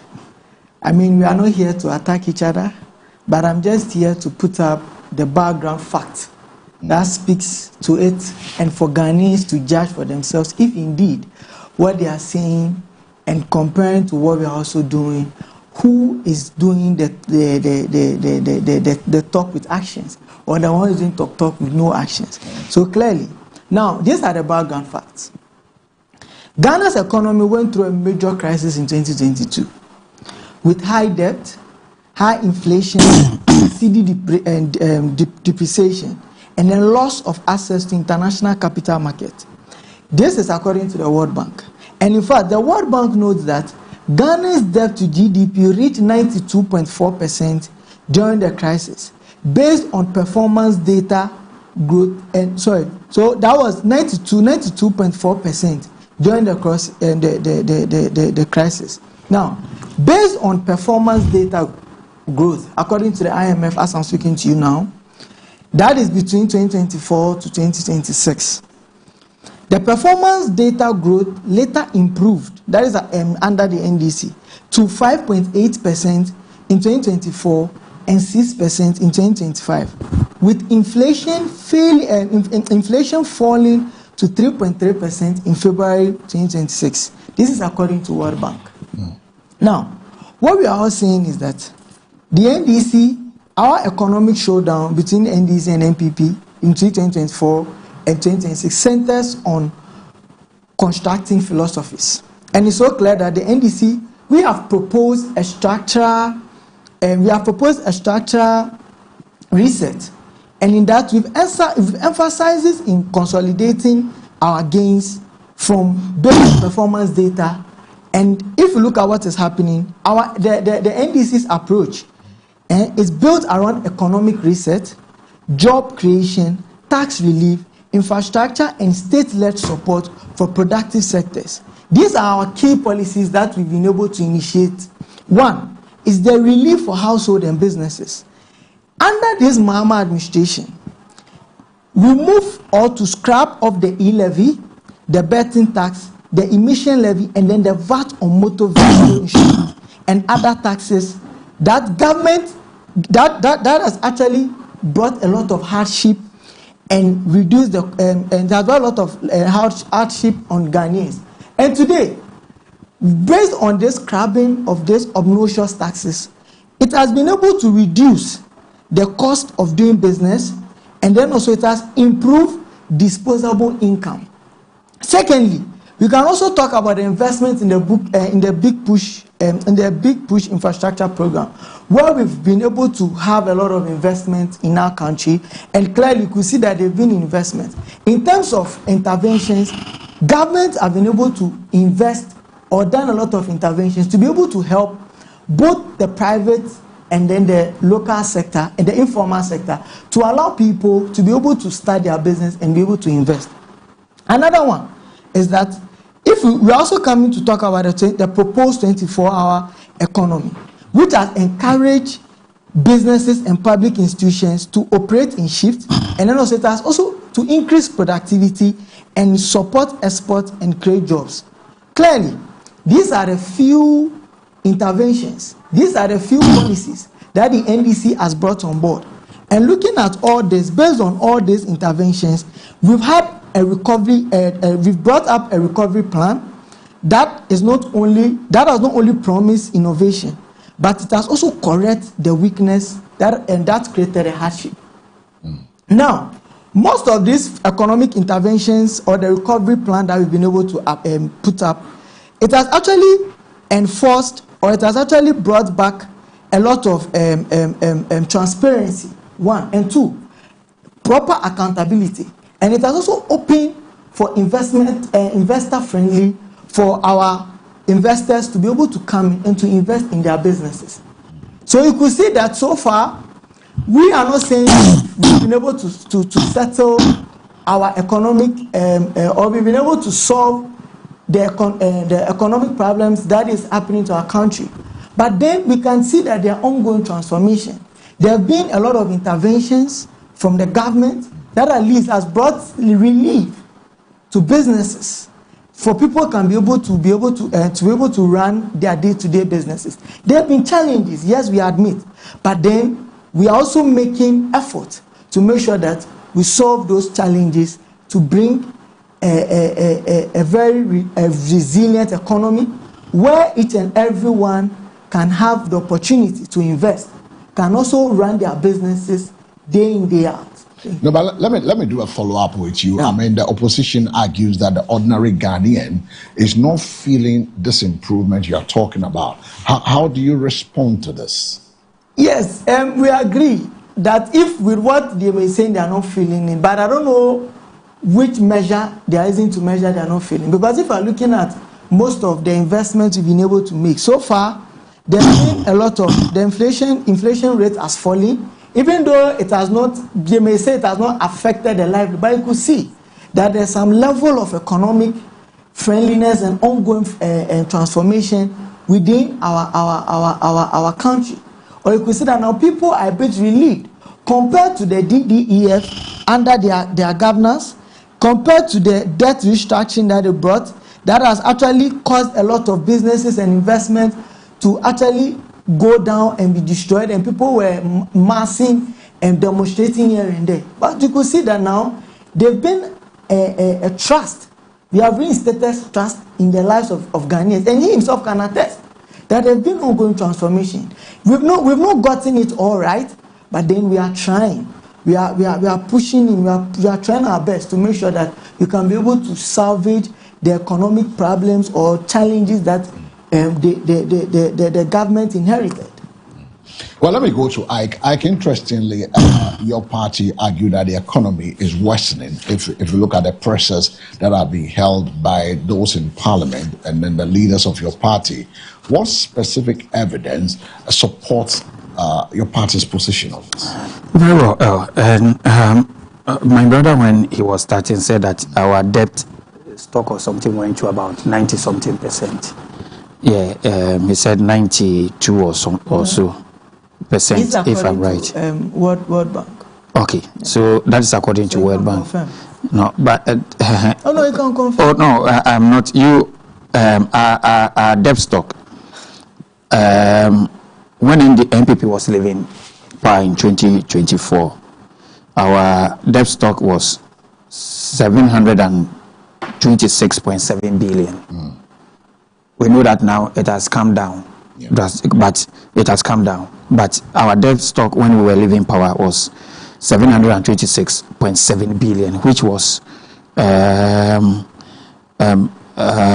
higher it went. This 27.7 billion, 727.7 billion was 61.8%. That is in 2024. But before that, it went higher to 80%. We never did we get to 90 something. I said 2022. I didn't say 24 because as at the time 2024, there was a bit of significant improvement. Yeah. So what I'm saying is that there's 7 oil, but that actually helped mitigate. Yeah. So there's 726.7 billion, which is 61.8%, is in 2024. But I'm saying that we went as higher as 80%. We didn't enter into. So when even it was higher, it was above 8. It was World Bank. Yeah, now for the clarity of our viewers, at the time the NPP left office in January 2025, Ghana's debt stock was widely reported about 658 million. Okay. 658. Very well. Between 70 to 75% of the GDP. Thank you. No, but if it said 658 billion. Then I don't know. Maybe we have because what I'm having here. So show us your source where you got it, because I quoted my because source. Equivalent roughly between 70. This is of GDP. This is IMF projecting 2026 debt levels. Okay. So this is IMF. So the debt level in 2026 was 53%, which is under you. Yeah. Under us, the highest. We left it. Under NPP 2024, it was 61.8. You said 2025. This figure dropped further. Yeah, so IMF projection. So yeah, no, but I haven't. No, what I'm saying, you asked for the source, and then even the source here that I'm reading, I'm intentionally not reading only what covers NPP. You have see, it's Facebook. Say, it's Facebook. It's IMF. Yeah. So when it is because open the IMF. So because this is article that he has projected in your scene. You I'm reading. Note. So show us. In 2025, this figure dropped further with the IMF projecting 2026 debt levels as 53%. So let's 53%. So you let me go on. Let him go on because for the sake of our viewers, because we haven't. Education in 2017, the debt stock trend was 122 billion. 2020, it was 291 billion. The impact period 2022-2024 rose sharply due to fiscal pressure restructuring.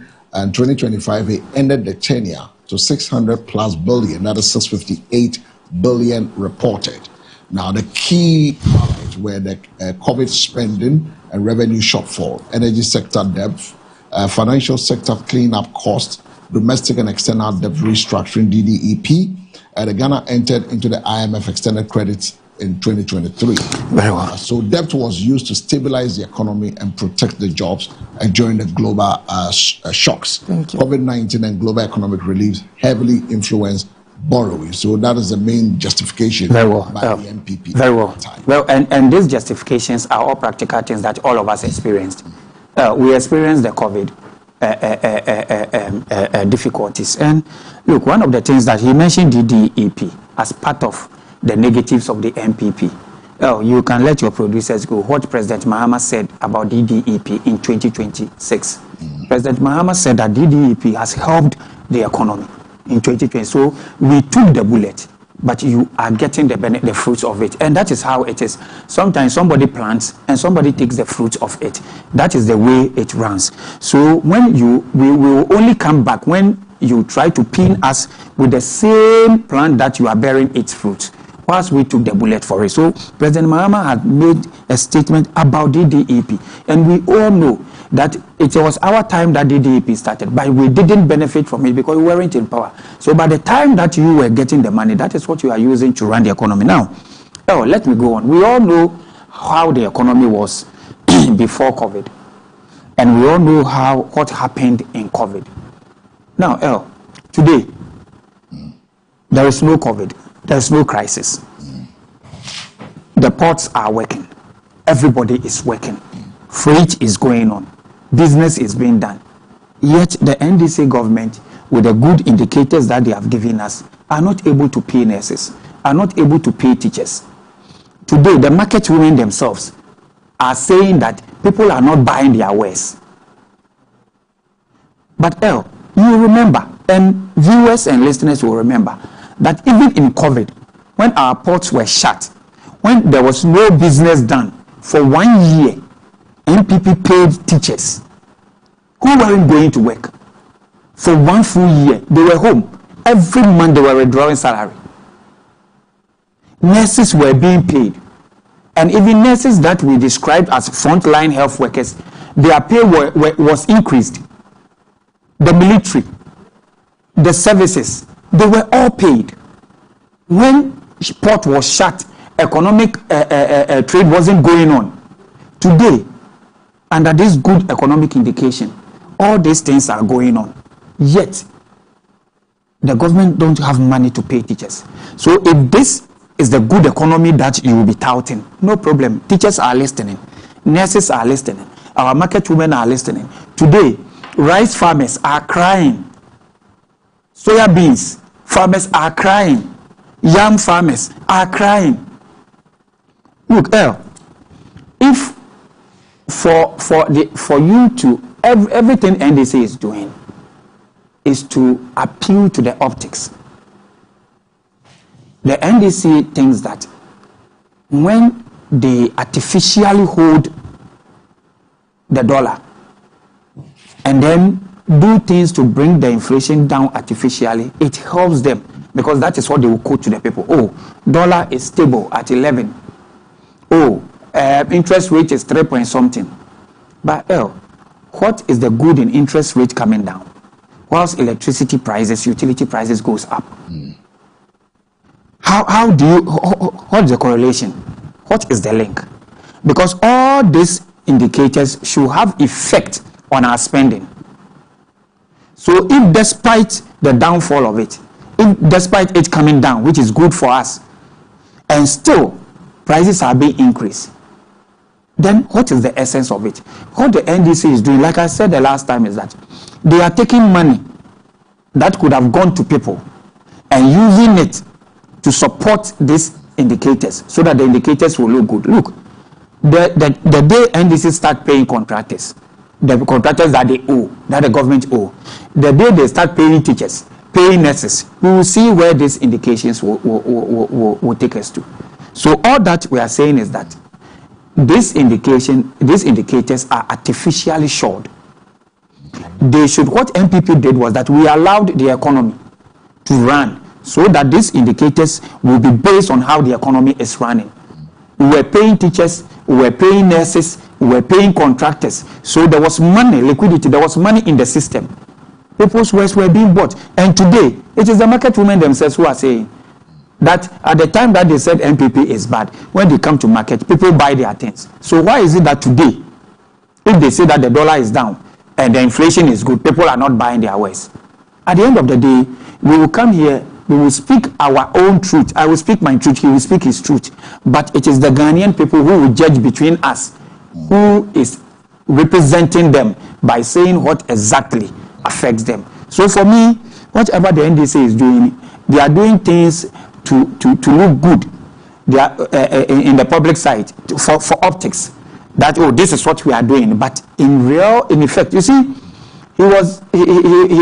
when you ask him about the economy, he said, even if it is not reflecting in it, because this is the inflation, he knows it is affecting him. It is affecting me. Yesterday, I went to buy the receipt. I intentionally brought the receipt. It's in my car. Yeah. I went to buy the small 1,000 to almost 1,003. Milo, milk, Tom Brown for the kids. Inflation is down. We are still spending more on things that we were spending. Today, if you buy Calipo, during the MPP time, Calipo, it was 2.5 liters. 2.5 ml or so, what they write, 2. Today, it has been cut to 2. They've even refused to write the quantity on the box. Meanwhile, the price has jumped. Today, I'm buying it at 95 per box. When it has been cut, 95 per box. During MPP time, I was buying it at 69. But the point is that critics also says that your record also contributed to the current debt levels, and also what is your response to this? Yeah, so if they say our record contributed to it, what happened during our time? And I have said it, what happened during our time was that there was COVID. And all of us, you cannot say that 100 and something countries went to IMF. And at that particular point in time, all those 100 plus countries deliberately mismanaged the economy. Can we say that? And all of us are here. And I have lined up things that even at the time that there was no trade, so the government wasn't getting any income, nothing was happening. Your light was on and you were not even paying light. Water was on, you were not paying water. Teachers were paid for not going to work. And they will say that, when we finish, there was tax. That which government gives you something and does not tax? Even when we are paying for water, the water that we are paying for, we are paying higher water. We are not getting water flowing in our taps. Are we not paying for it? We are paying for it. So if there is a government who during crisis, this major crisis like this, because for the first time, go and look, for the first time, Germany of all people, in the first quarter of, I think, 2023 or so, spent more than they have budgeted for in April. First quarter. Look, this World Cup that we're going, let your producers check. The original budget wasn't even up to 50 million. This World Cup for Mexico or for Canada. Because it will be between Mexico, US, and Canada. But after the COVID, go and ask, it ballooned to 300 and something million. So it means the COVID really brought a hole into the economic structure. And it took MPP with this strong role to do, because this simple thing is that when there was no income coming to the government paid nurses, the government paid teachers who were not going to work. Today that we are working, there is money coming into the system. The NDC government says that they cannot get money to pay teachers. So you can just oppose yourself. Which government does well with the economy and is able to hold its members together in good faith? Which government does better with the economy? I'll leave that for my viewers. 053-715-8638 is the numbers you can send us your messages via WhatsApp and SMS. 0537-158-638 is the numbers. Also between the Wajintre Afasam. Now you had the you had your colleague from the NPP, and I mean, what immediate relief measures is your party also putting in place? First of all, if you it can, pushes the Ghanaian people. Thank you. If you can allow me to actually, no, you can do that. Because most of the things that, in fact, you see, we shouldn't reduce this discussion to a propaganda discussion, because I mean, I like the fact that you made it so clear that we are not coming to do politics, but we are coming to speak and to impact livelihoods. And it's so clear that my brother here is trying to be a propagandist, but don't worry, we'll speak to the fact. Now, first of all, he made mention of Mahama, His Excellency President John Dramani Mahama, supporting the DDEP that he said. Now, I want to quote, it is never true. Now, this is what His Excellency said about SDDP. Now, he said, Mahama argued that the DDEP would destroy the life savings of over 6 million Ghanaians and the financial sector, describing it as, in quote, wicked and a result of the NPP administration bad economic policies. 2. He also said it is because of what? Lack of dialogue. He clarified that he wasn't against, even though he said he wasn't against debt restructuring itself, but rather the absence of dialogue and consultation with domestic bondholders, which he argued that caused severe damage to individuals. And in fact, even added that it has also collapsed a lot of businesses during this DDEP. Another one, he made mention of which year? What you said? He also mentioned, please. Allow so I cannot ask you the year. Let me learn. Okay. And another one, he also made mention that government is not able to pay salaries and all that. In fact, if Hill 6 equity must always come clear, and we must always be truthful to Ghanaians. As it stands today, every public sector member or every public sector is being paid. The only challenge is those that we are the recruitment, those that have been recruited and now to be recruited, is where government is giving clearance for the payment of salary. So if you are saying that, and in fact, just recently, the number, if you even go to the educational sector, where the Minister for Education, Haruna Disu, made mention of the number of people that will be recruited, and in fact, at some point, the Finance Minister was also being very honest to Ghanaians that he's not able to get everybody on.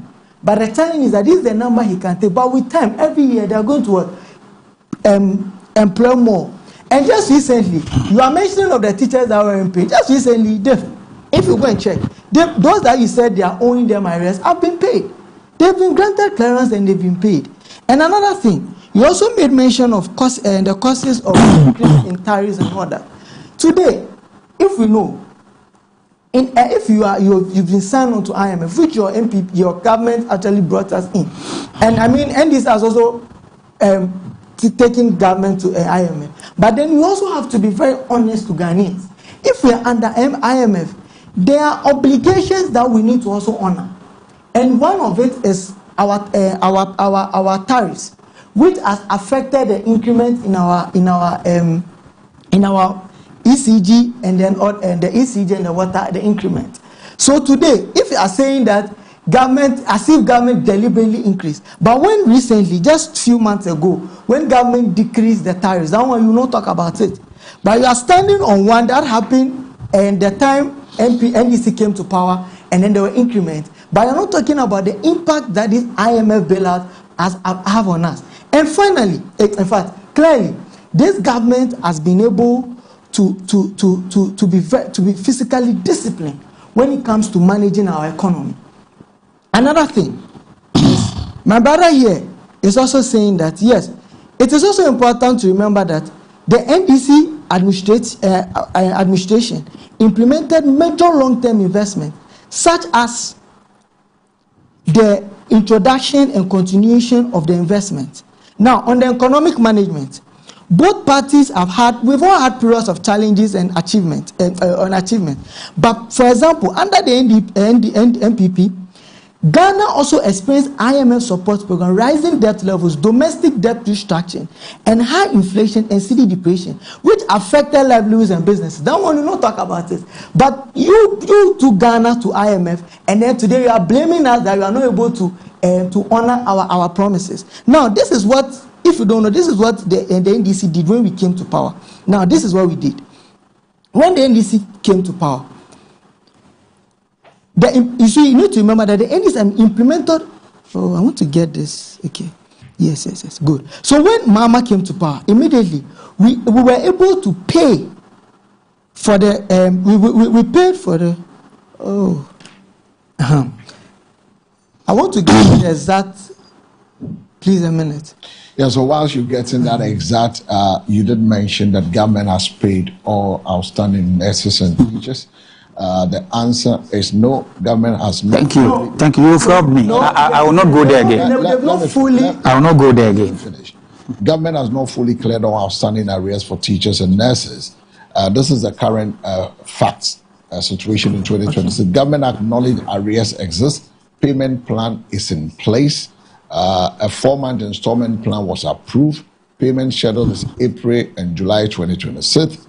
Arrears being cleared in phases, not fully paid at once. Yes. So payment are ongoing. Yes, thank you. Not silly yet. Thank you. Yes. For the sake of our viewers, yes, I need them to get that clarification. Yes, thank you so much. Payments are ongoing, yes. But I just want to make it clear that when the NDC came to power, that is in report, that is in 2025, President Mahama directed the Ministry of Finance to pay 6.81 billion in the matured coupons to DDEP bondholders. The debt restructure which affected the bond, when we came, we were able to pay those bonds. Okay. Now, what we are saying is, now we agree and we admit that yes, there has been an ongoing transformation and government is honoring its obligations by paying the salaries and all that. But what you're also saying is that yes, there's been an ongoing transformation. So then people shouldn't make things look like the NDC is creating artificial inflation rating. No, that is not what the intention of this government. But this government is fiscally disciplined and there have been an ongoing transformation. We are trying to make sure that we're able to mitigate and to help salvage the economic challenges that is confronting Ghanaians. And I want to speak to our Ghanaians that please let's be patient with this government. This government is investing and is trying its possible best to make sure that we are able to help and to solve these economic challenges that is happening in our current economic management. And we are trying our best. We are doing all that we can to make sure that there have been a lot of employment, to be able to open up for the informal sector and then the formal sector so that there can be job creation, they can be investment friendly, so that at least people can have the opportunity to start their business where they can have tax reliefs. That is why we brought in the 24-hour economy, to be able to salvage all these challenges and problems. Well, salvaging all these challenges and problems. And let me go to, just before I go to Isaac. Isaac, I think there's a caller on the line. Let me go to the caller and come back here. Very well. Hello, good morning. Hello, good morning. Yeah, good morning. Please, your name. This is Christian Tete, Koku Anansi. Kweku, I can hardly hear you. My name is Christian Tete. Oh, Chris. Good morning, Chris. It's good to have you. I know definitely you have to join. Chris, talk to me. What is it? What is it that you want to clear here? Let's go. Okay. As a matter of fact, I want to extend a very warm greeting to yourself and your panelists this morning for a fruitful discussion so far as our country is concerned. And we also want to say a very big good morning to Dr. Alexander Amubafo, NDC Vice Chairman, Hopeful. My senior brother in the studio has expressed his concerns and views about the economy. But my little point here is that immediately to go out of power, we have all the solutions so far as managing the economy, sectors of our economy are concerned. I just want to remind you that we are only few months into office, less than 70 months in office.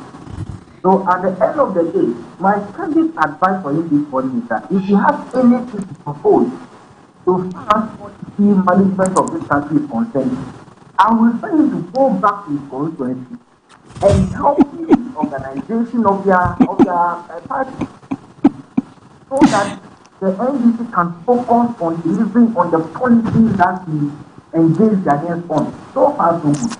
Our economy is far better 1 year, 2 months in office than their 8 years that they wasted our time and resources. We still have the most expensive road in this country. We still have uncompleted Paliku Dam. We still have Samiluku to Walewale Road uncompleted. They issued money as if it was 50, as if it was stopped. And they have the gas telling us what to price of this economy is concerned. My candidate advice this morning is that we should go back to his constituency and help in rebuilding their party and apologize to Ghanaians that yes, we have failed in managing our economy.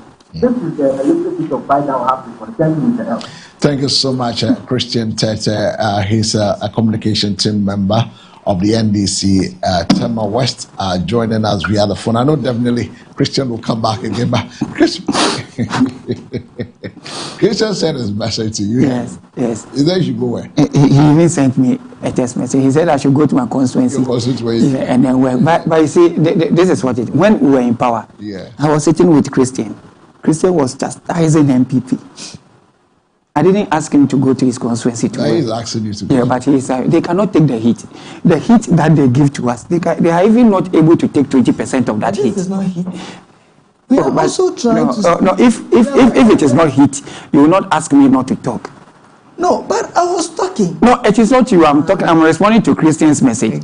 So, but that is what it is. It is Christian has given his and I think he cannot sit down for me and Joti to talk without him coming in. I know.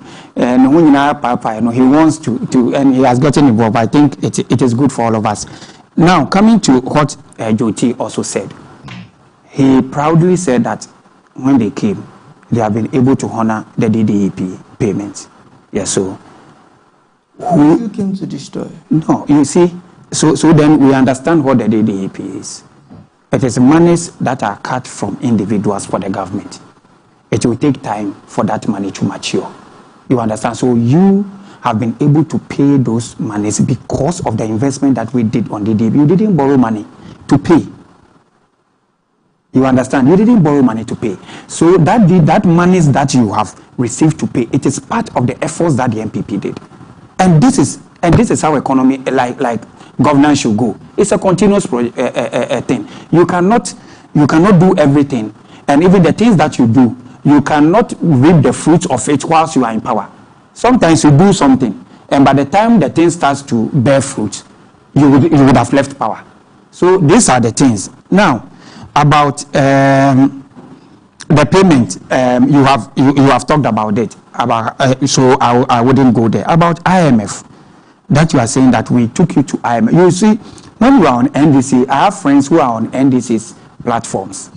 The things that when you talk about the light and the water, their response is that it is because of our IMF program. That's the reason why they are not. Okay, so let's assume what the NDC is saying, Joti is telling me, and Christian is telling me is the truth. When they were promising in 2024, didn't they know what was in the IMF document? The IMF document is a public document, and they held it and they make arguments with it against MPP. I hope I'm not wrong. So they had it. They had the document. The IMF document is a public document. You had it. You read everything in it, and yet you made promises. And then when you are in power, and we are holding you to your promise, you say, oh, hold on. It is part of the reasons why MPP went, so we cannot do it now. This is not honesty. This is deceiving the public. You understand? Because you had the document. It is not like the document was put in lock somewhere. So the NDC cannot take credit for the good things that they say are happening. And then the bad things that are happening, they put it on MPP. 1.5 years in your administration. 16 months. 1.5 years. Because we are in May. Yeah. So May to June is just one month away. So 1.5 years approximately in office. And you are blaming the previous government for the negative things that are happening in your term. You said the previous government managed the economy criminally. That is what you said, but the lights were on. In previous time when you were in opposition, your now chairman, Esedu Ketia, said that no proper engineer, Esedu Ketia, who is not an engineer, said no proper engineer will say that all transformers have to be shut down for other ones to be replaced. Today, you are saying that the lights are off because transformers are being replaced.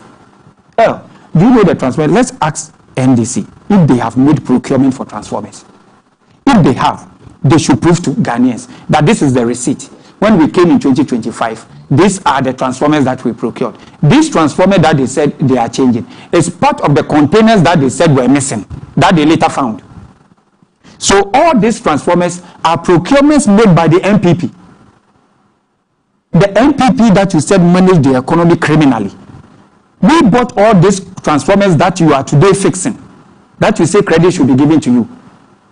Because you cannot claim something which you have not bought. So if the NDC says they procured these transformers, they should give us the date that they did the procurement. He mentioned Big Push. My brother, Big Push, we need to have another time to come here. Big Push. And the levels of monies that you have allocated to this. Big Push. Big Push that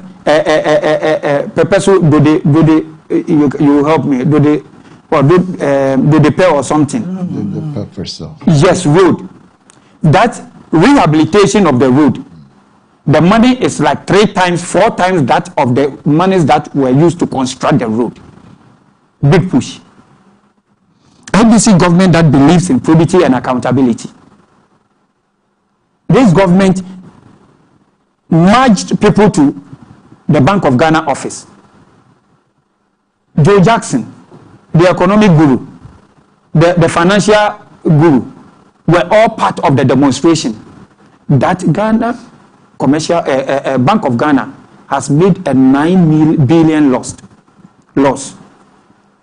Today, you are defending a 44 billion loss. Well, I've always said it here that let's do this politics with some integrity so that Joti, me and you, those who are watching us, one day when you want to stand as the MP for Lejokuku, they will trust what you tell them. Or you also will fear your voting populace because what you tell them, if you don't do it, they will vote you out. If we don't give our populace this confidence, one day they will put all of us, because they sum all of us together. Those who have good intentions and those who do not have a good intention. When you come to power, do the things. Even we are not saying when MPP came to power, MPP didn't do everything that it promised. But the major things that MPP said, we said free senior high school. We came to power in 2017. In 2017, August-September, we had implemented that. And what was the challenges? So even us, me and you, in December 31st December, we went to church. We said a lot of things that we would have done. Have we been able to achieve that? Can we say we are failures? I've been able to. Oh, okay. I will leave that to you. So let me, if you have been able to achieve it, fine. But when we went to, I will take Joti out because Joti has been able to attain. But almost what I said for the year. So if I said I've been able to achieve. So I'm not doubting that. I'm saying that. So I'm taking you from that category. I have not been able to attain that. I know L has not been able. Thank you. Okay, thank you. Our viewers and our listeners are watching us, so they will judge. L, the things that you said in December 31st that you will do in 2026, we are getting into half of the year. If you have done even 20%, you will call yourself a successful person. We shouldn't lie. But the fact that you have not been able to do it, the fact that you have not been able to do all, does that mean you are a failure? At least you do some, and then we see. We did with all. And L, who told you that we started what? J.J. Rawlings started rural electrification. Has it been perfect? There is nothing in life that you do that will be perfect. There will be challenges. The most important thing is that how you address those challenges moving forward. But if you say that there were challenges, so it is not good. I am telling you, I've said it here again, that it is better for people to have education sitting on trees or cement blocks to learn than to say that we will not give them an education. We are waiting for school buildings to be built first. There are a lot of doctors and professors and lawyers who, if they waited for school buildings, proper school buildings to be built in their villages before they studied, they wouldn't have achieved what they have achieved now. So for me, it is better for us to have SHS, free SHS, that has challenges, that we will continue to fight the challenges, than not to have it at all. So all that we are saying, and the fact that we have put together here, both me and Joti, indicates that MPP is better at running Ghanaia's economy much, much, much more than the NDC can do. Well, I hear saying that much more than the NDC, the transformer matter that has to play with. So the debate over transformers at ECG is not as simple as one government versus another. Thank you. Both NDC and MPP administration have procured and installed transformers as part of efforts to expand electricity access and also to improve reliability. However, despite this investment, power challenges still persist in parts of the country. This raises a bigger question.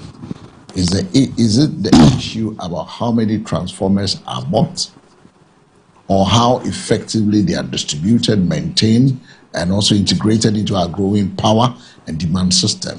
Ultimately, the focus shifts from procurement to performance.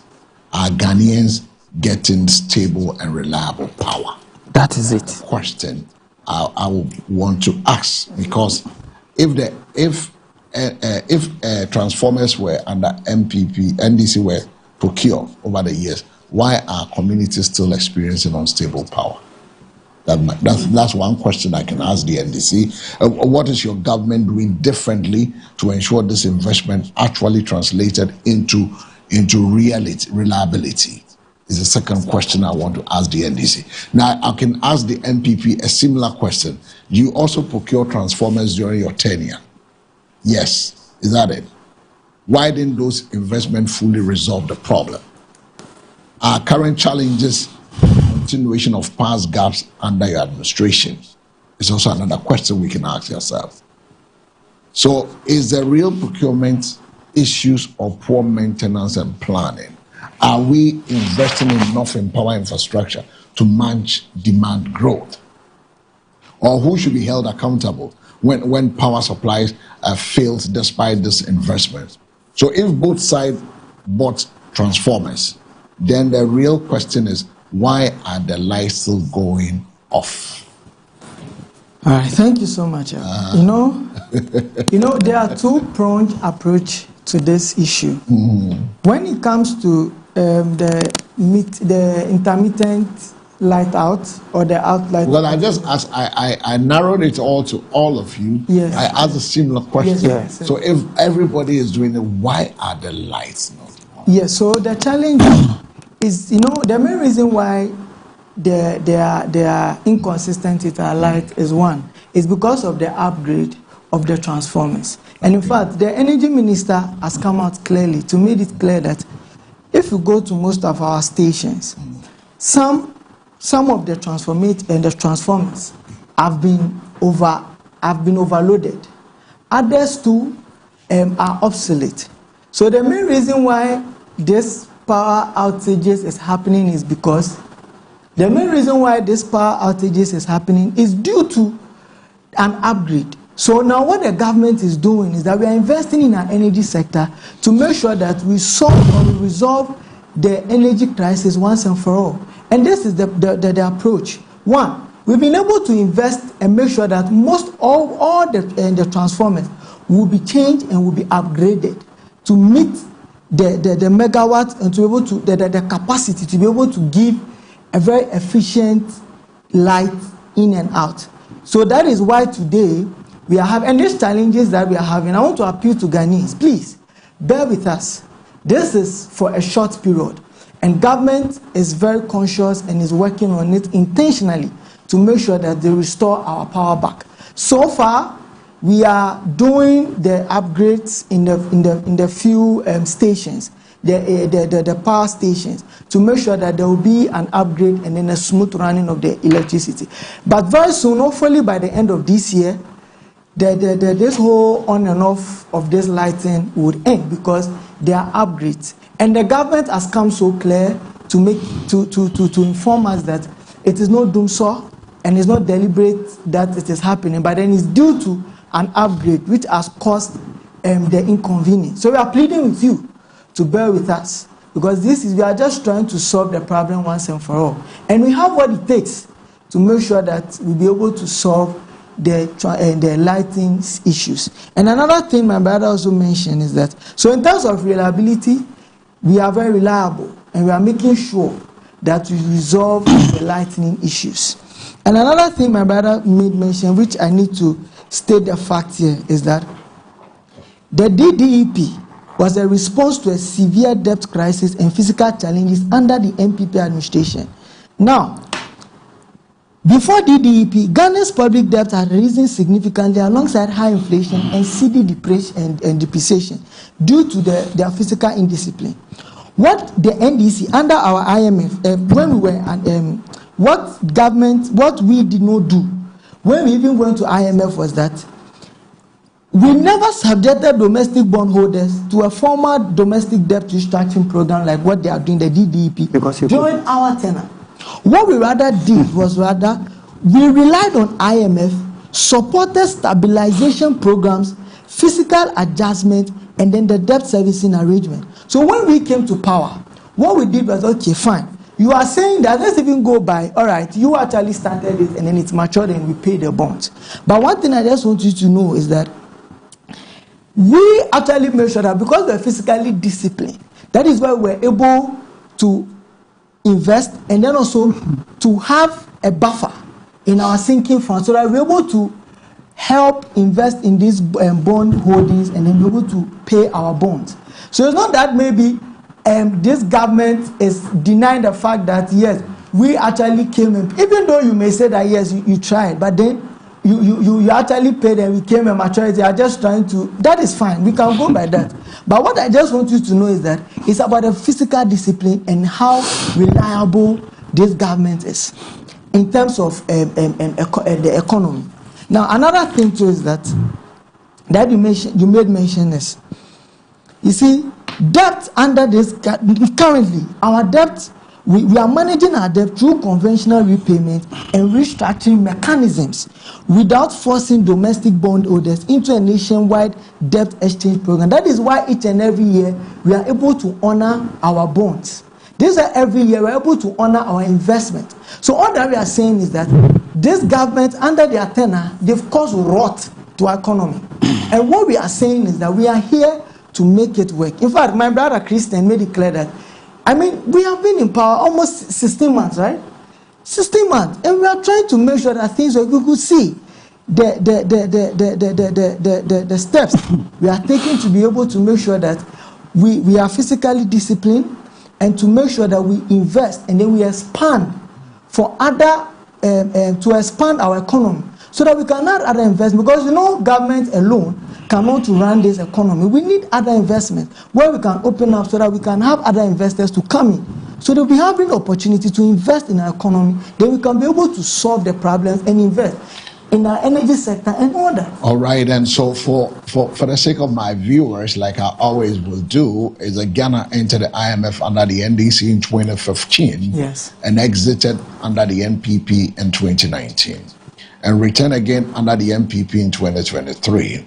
The current NDC administration is now managing that ongoing program, highlighting a reoccurring cycle of IMF dependence across government. Yes. Now, the question I want to find out is why does Ghana keep going back to the IMF regardless of which party is in power? Well, I've always tried to differentiate between, not me, but there's a difference between the NPP IMF and the NDC IMF, and I will indicate it here. Right. And I will make this analogy, that when me and you, we go to the bank for loan, and my issue is that for my reason for going to the bank is that my capital has been exhausted. I don't have money. It is not that anything has happened to me, but I don't have money. My money has been exhausted through the trading decisions that I made. Well, just before you continue, I'm not cutting you. In Fred sends something to me. He said, Chairman, give us the context for the IMF entry. Yes. Okay, so if I want to give you the context, in 2015, it was due to physical crisis and also energy issues. In context for the NPP, it was a COVID-19 plus debt crisis. That's the context. So this is it. Honestly. So I've answered your question. Yeah, the person who sent me the messages, I have to give him the context. Very well, no problem. So I hope that's so with me, for me and you going to the bank, my issue to the bank manager is Joti. And then I told him that this is the problem. The decisions that I made, the business decision that I made, that is what had led me bankrupt. And I am coming to the bank. You also come to the same bank. Your decision is that you woke up one day and there was fire. And fire raised everything. Joti will consider you first before he considers me. That is it. When we went to IMF under NDC, there was no financial crisis. Well, there was no financial crisis. Look, if NDC says that there was even energy crisis, do you know the person they are blaming? They are blaming the former president, Atta Mills, because Mahama took over from President Atta Mills. Well, please, who did Mahama took over from? And when President Atta Mills, who can tell me that when President Atta Mills, God keep his soul. We are talking about now. Oh, please. Are you going to 13, 24? Yeah, so how many years difference? You are talking about now. So just make your point clear. Why you are explaining something. Really, I'm so much interested in what you are saying. Toti, you know that it is good. I remember not just long ago when I was coming in, you closed the door on me, Pam. But I said that I opened it for you till you finished. This is it. President Mahama took over. When did we go to this energy crisis? President Mahama took over from President Atta Mills. And when President Mahama was taking over from President Atta Mills, there was nothing like energy crisis. Now, look at the document that NDC took us to IMF. IMF will not just take your document and say that, oh, I agree, come. They will give the prescription. The prescription that they will give it to the title as the title of the document. We went to IMF under NDC, and the head title is for policy credibility. Well, if you remember, the NDC document went to IMF for policy credibility. What did you mean by that? What you mean by that is that you have mismanaged the economy to the extent that you don't have the credibility to go onto the international market. So you are coming to the IMF so that the IMF programs with you will give you credibility, because then it will know that the IMF is checking what you are doing. When NPP went to IMF out of the global shocks. And NPP alone didn't go to IMF. We had more than 100 countries going to the IMF. And for almighty US to take $4 trillion for Joe Biden, the president then, as the package for the shocks, to mitigate the shocks that that COVID caused to America. You cannot take the NPP, IMF program and NDC as the same. It doesn't work that way. So what led NDC to IMF is different from what led NPP to IMF. And like I explained, what led NDC to IMF is like you mismanaging your own business and going to the bank for loan. And what led NPP to the IMF is like you having fire raise your shop. That one, we call it an act of God. You cannot do anything about it. So we went to IMF on different programs. So it can never be the same. It has never been the same, and it will never be the same. Now, for what we went through, and for us to honor our financial obligation to the Ghanaian public, IEA teachers, workers, nurses, the police, the security services, we didn't owe them. And even when NPP came to power, when you have taken us to IMF, you had signed a document with teachers when teachers had worked for 2 years that you will be able to pay them only 3 months. You signed a document with them. When MPP came to power, Nana Addo reversed that and we paid them all the 24 months. When still we were in IMF, under your IMF. So it is not about who took you to IMF. We have to first look at what led you to IMF, because people go to bank for loans, but they all don't have the same reason for going to the bank for loans. So it is also important for us to look at what led NDC to IMF, what led MPP to IMF, and then we see who did good to the Ghanaian public. Because after all the shocks, we were able to honor our financial obligations. NDC is struggling. Now you are doing the payment tot. You said every 4 months, and they doubt your promises because they cannot, because you even promised them to abolish licensure exams, but you have danced around it, so they don't even trust your 4 months payment schedule. Well, the number is on the screen is 0537158638. 0537158638. So you will come back again and said, Chairman, I want the content. Okay, so this is a stack timeline. 2015. Okay, NDC 2013, 2017, right? And now 2025 hash, right? So 2015, Ghana enters the IMF program. Reason, debts, deficits, and doom sums. 2016, fiscal tightening begins. 2017, leaves program ongoing. IMF introduced for economic stabilization. That is the bottom line. Now, when it comes to the NPP, 2017-2025 was in power. They exited IMF program in 2019. 2020-2022, COVID-19 impact, rising debt. 2023 returns to IMF policy, debt restructuring, DDEP. The re-entry driven by global plus domestic pressures. That is a contest by which they went to it. So the optional debate is, why do we always go to IMF? Any party that comes to govern the country called Ghana. What are we not doing? 0537158638.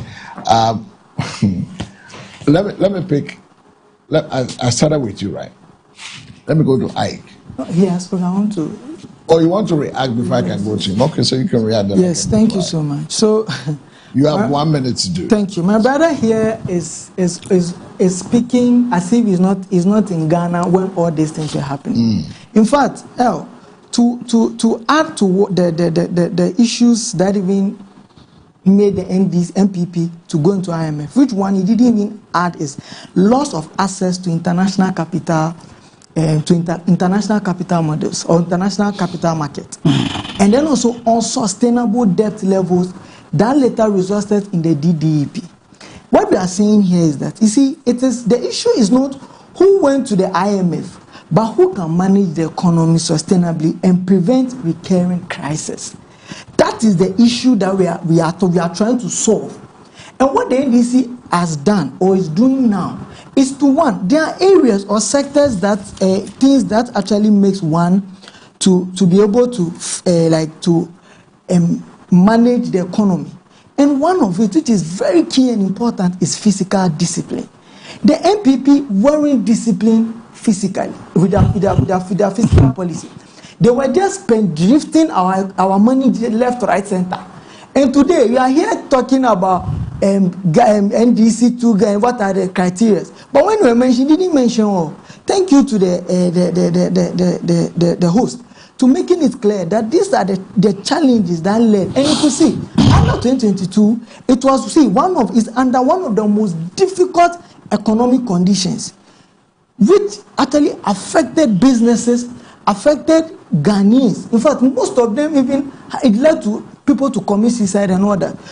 Not to compare, but relate, not to compare, but relate what 2022 to 2023, 2024, what Ghanaians went through, and now. such a relief. Please, let us be truthful to Ghanaians and let's be very honest. We understand that, yes, it's a recurring problem, and most often, these IMFs, both MPP and DC, we've been going several, almost like, I think 16 or this is the 18 and 17th time we've gone to the IMF. You see, there have been challenges.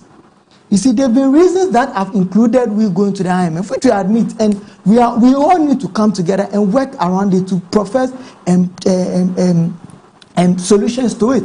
But we shouldn't be here and be making it so clear that under MPP and their IMF was justified compared to the conditions that NDC went through. It is simply not justified.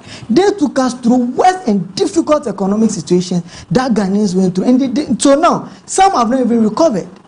And today, you are here telling us that it's better compared to Ghanaians cannot, NDC cannot manage the economy better compared to the NDC. And then you're also mentioning about the banking sector, where you're saying that we've lost over 44 billion loss. Now, this 44 billion loss, these are the reasons. And I'm not defending that. But the chairman and the chairman for the Select Committee on Finance, that is Honorable Adongo, has made it clear that, yes, we admit that this loss has been, and the BOJ has to incur this loss because, one, interventions which intended to address, and two, liquidity pressures and to restore stability to key economic indicators. Recently, looking at the Iran-Israel-US war, which actually caused this oil. Jyoti, and then now, Jyoti, don't waste this conversation. No, I'm not wasting, but I'm just trying to let you know that. Has any bomb dropped in Ghana? Please, it's not about that. Now, Ukraine and the Russian war. Look at how it affected you. It affected who? President Mahama said that. President Mahama said there is no bomb. There is no bomb. So no bomb has dropped here. Very good. So you see the difference? No bomb has dropped here. That's the same way. The bomb that they are throwing in Iran and is affecting Strait of Hormuz. What this government has done is be able to see. You have done what? You have done what? So far, we've been able to cushion and intervene in our oil sector.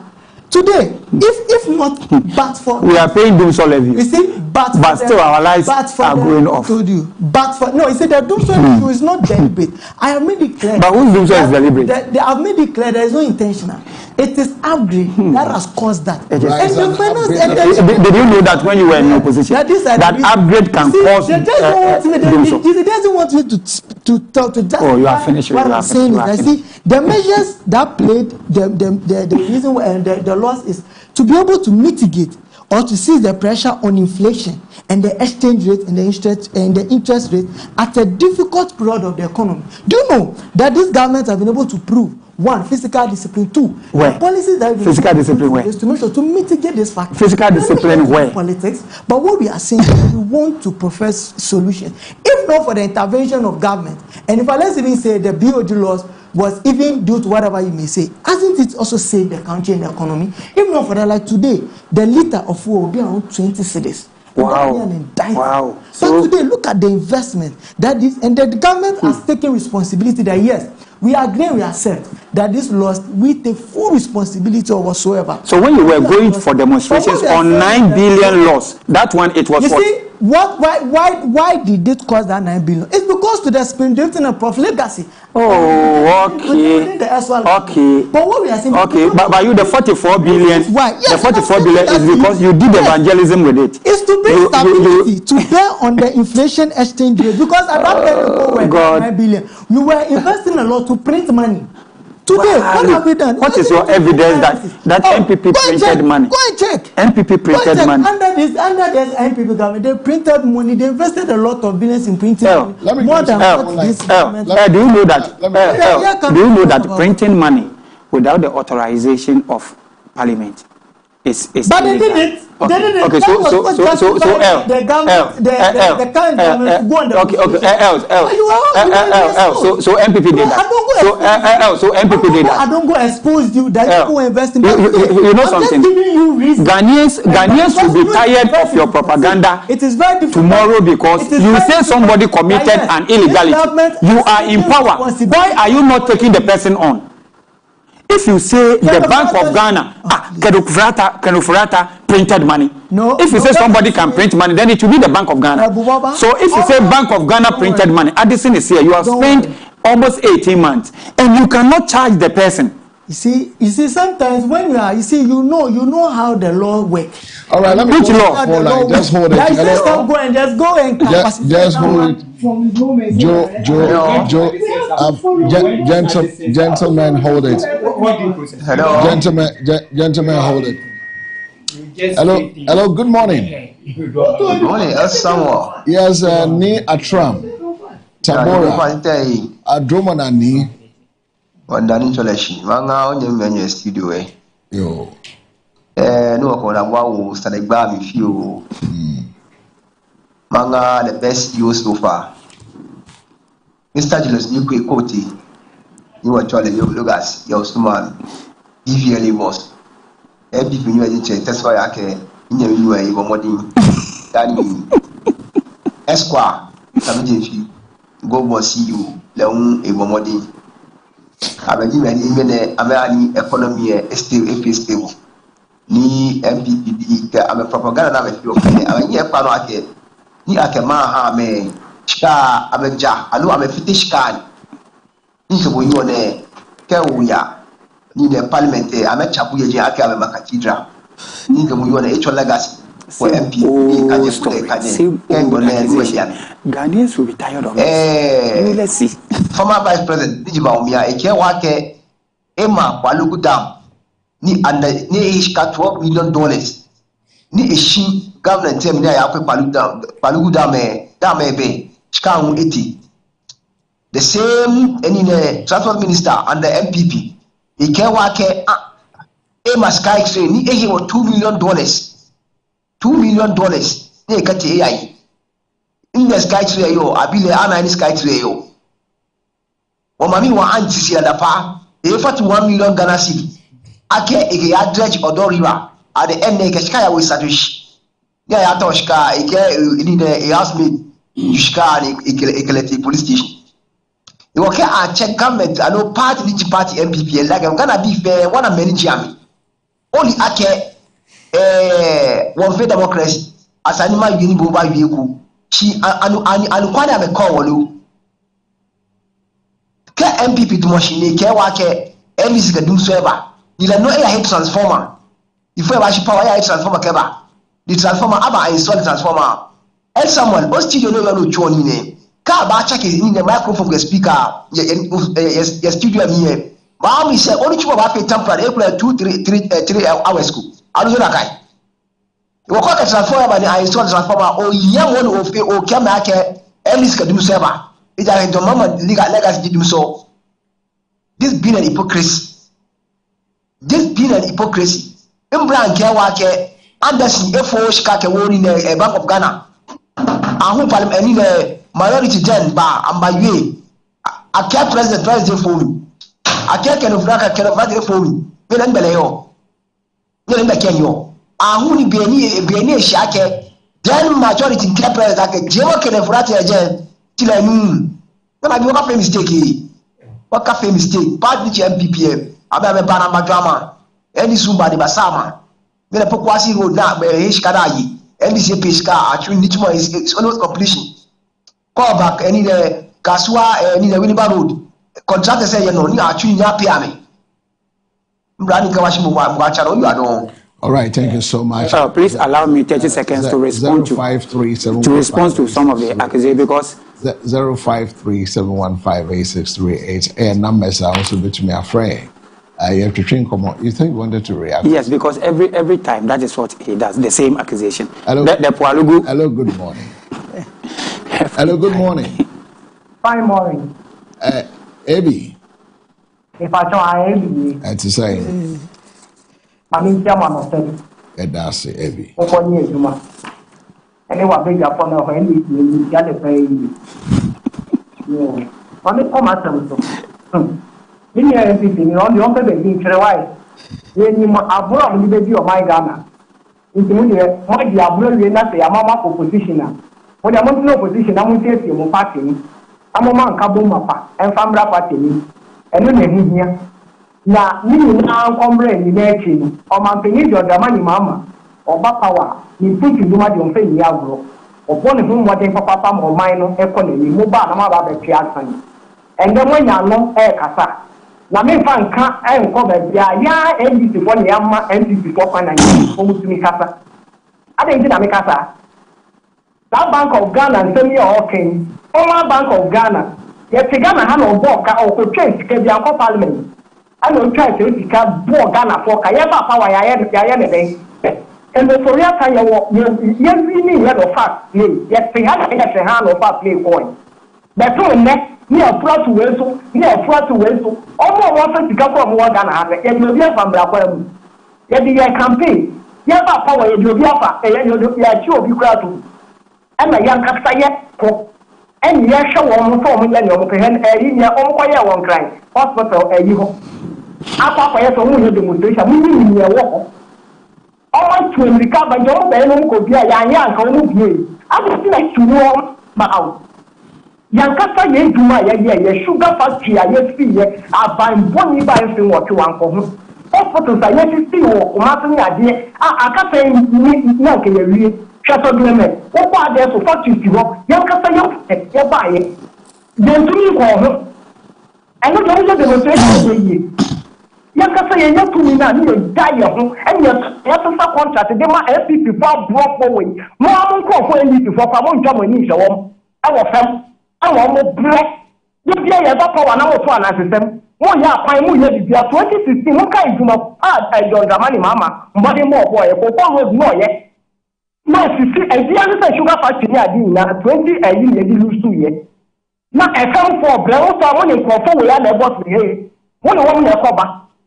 NDP for ye first di aboye campaign tia ye no NDP for mo ye mo sika de bo apart na nde omo peduma ye from mu ya recruitment ya mo ye afanya ma kitimi de so mo opposition so mo for be so jata de any police atade de nti ore ka aka ya ni ama wo mo kwan ni e koso de koso ni enye kan de ko be nya anu atna ho no makasa aka corrupt afem NDP for omo be nya anu ye ba power ye na tumi na kuta ye nsa na di bi agwe na ye Ghana fo omo na NDP for ma city fi no nya Ghana fo na no mo di fi no na nya Ghana fo NDP ntia de na sanya abufuo wa fam no ya nya hweyi ya won senda mu tie nya TV a enka mo bebo ntem ama nyame wa breko a NDP ye duma papa John Dramani mama ye jo na appointees no ebi no ye ni o ma boni di tia party ni enko ti da ben na mo gba so san ko fo yi so ni bi sa NDP enko ti da ben o ko afa so be ti fo ko man penifuo no NDP ni se de mo ai Ghana NDP na ba ye bi da ki sunu ye ban bi o wa enwo ye party ma na mbua edi no so nti ya hwe papa oni na no eduma Edasi AB from Akwetia joining us 0537158638 air number sounds to me afraid near tram the chassis or then crying AB the tree I never come bro from me akwa na I never can ever and how's that hello good morning. Hello, good morning. Morning, sir. When you are back to the baby Alfred. I want to say, I mean, I don't know, I won't swear. The person on that platform also. Oh, also, your friend was saying, Free. The Casafro was a friend, John Ada. John Ada, it's you, 60 seconds, young. Maybe I make an say, oh, my eye, tree. A year in I am come away, the better to mine. And this will be about Casa or say, NDC for na NDC for our hen MPP for him. Say na the sans of Bino. I the Gatana my moi. And you have your mind away to my tumpongo. Auntie, a minute you say, here, Ghana for I a tiddy, a higher national. Then I can't do no ninja party as some sincere doom sona a doom ninano. Adumo MPP new NDC new yene na ekoda yeso ente sa no manoma na ye party agi adwum ma ye refi ye man no punto no sa so ba no mradu say ye njai ne ndru kwan a o man no e do fa so atumpon na ye mba e ga achi no enu mom enwunye ye esne ya party because samme me party wa ba mu skanu mi nye bindi eno man ketinkiti bi a wo ho a ebe baso a ebe mam so mo ho atom no ele na wo se mama ma adwuro ko ho se no party de to me no enka wo sam da o is new one day, by 4 years time, ever start to about. And to me, I made to my new, men I knew to a party, whom for swat, a do I make women for Twabama. To open in Yamin Kamo. Yamin, no, why am I in Ghana? That's it. Amen. I'm waiting in Ghana. No, also 053715836. 053715838. I mean, there's a lot of questions that has come in, and who has been the better managers? Hello, good morning. Hello, good morning. Hey, Boga, to say. Oh, okay, so no here. Okay.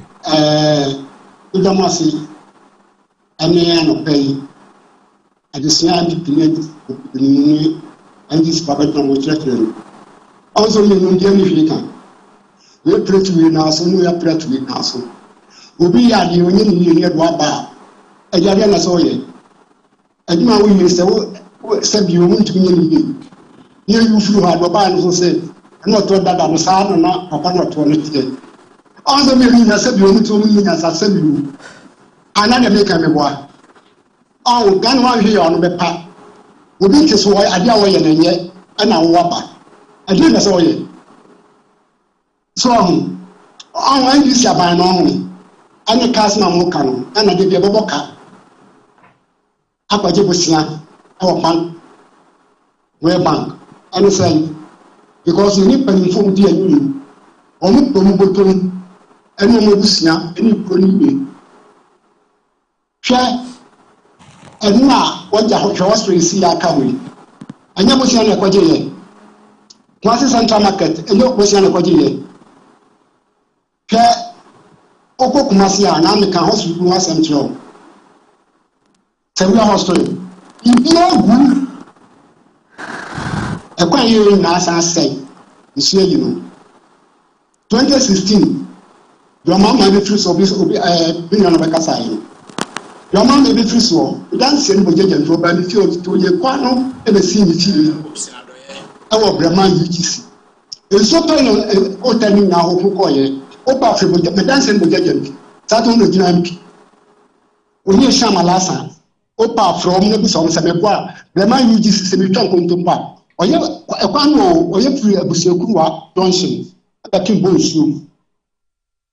And so tall, 2016, so tall, and a whole coil. I never see an occasion. I'm people buying or something quite enough.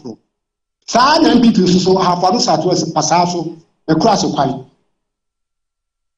Oh, yeah, what can you see? So to me now, Opa Busa. Now, what you was now. That also now no crew that I see is in for.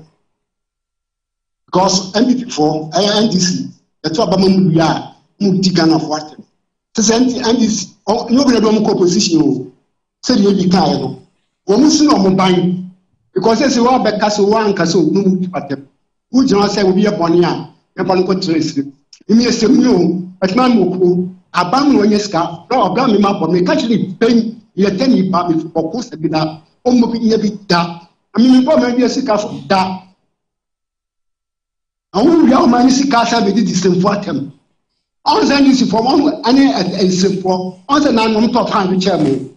But we know more, young Taponian Yamia who can a bassa. Your bass and Timberman as a bank near Coswapa, and number of Santo. One couple was sent to draw ballers, Yakan, and now you're in Crane. Tell Yamia who can. But Ghana in Jania, no Bono, we are your Ghana footballers. Share a simple and Tapo.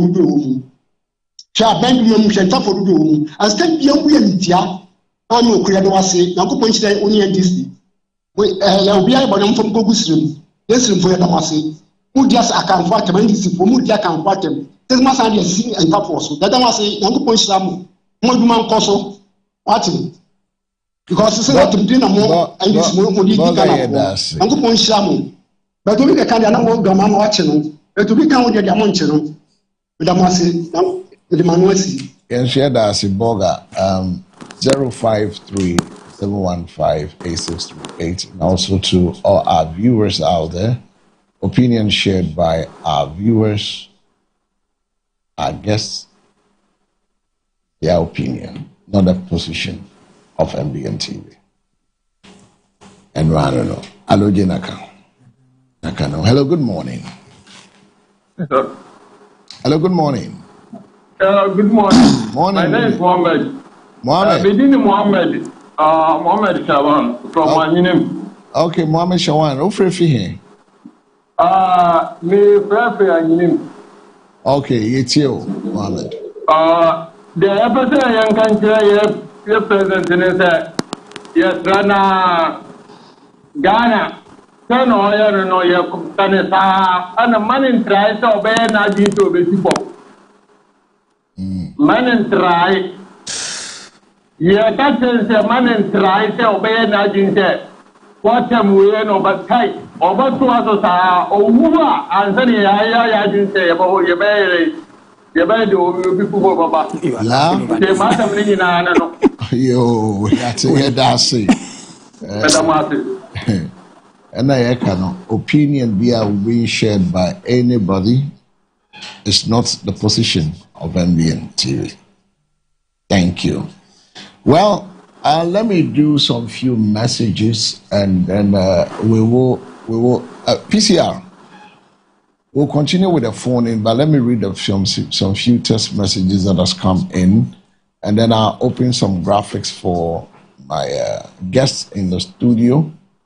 And then we can start packing our bag and bags. But the number is 0537158638.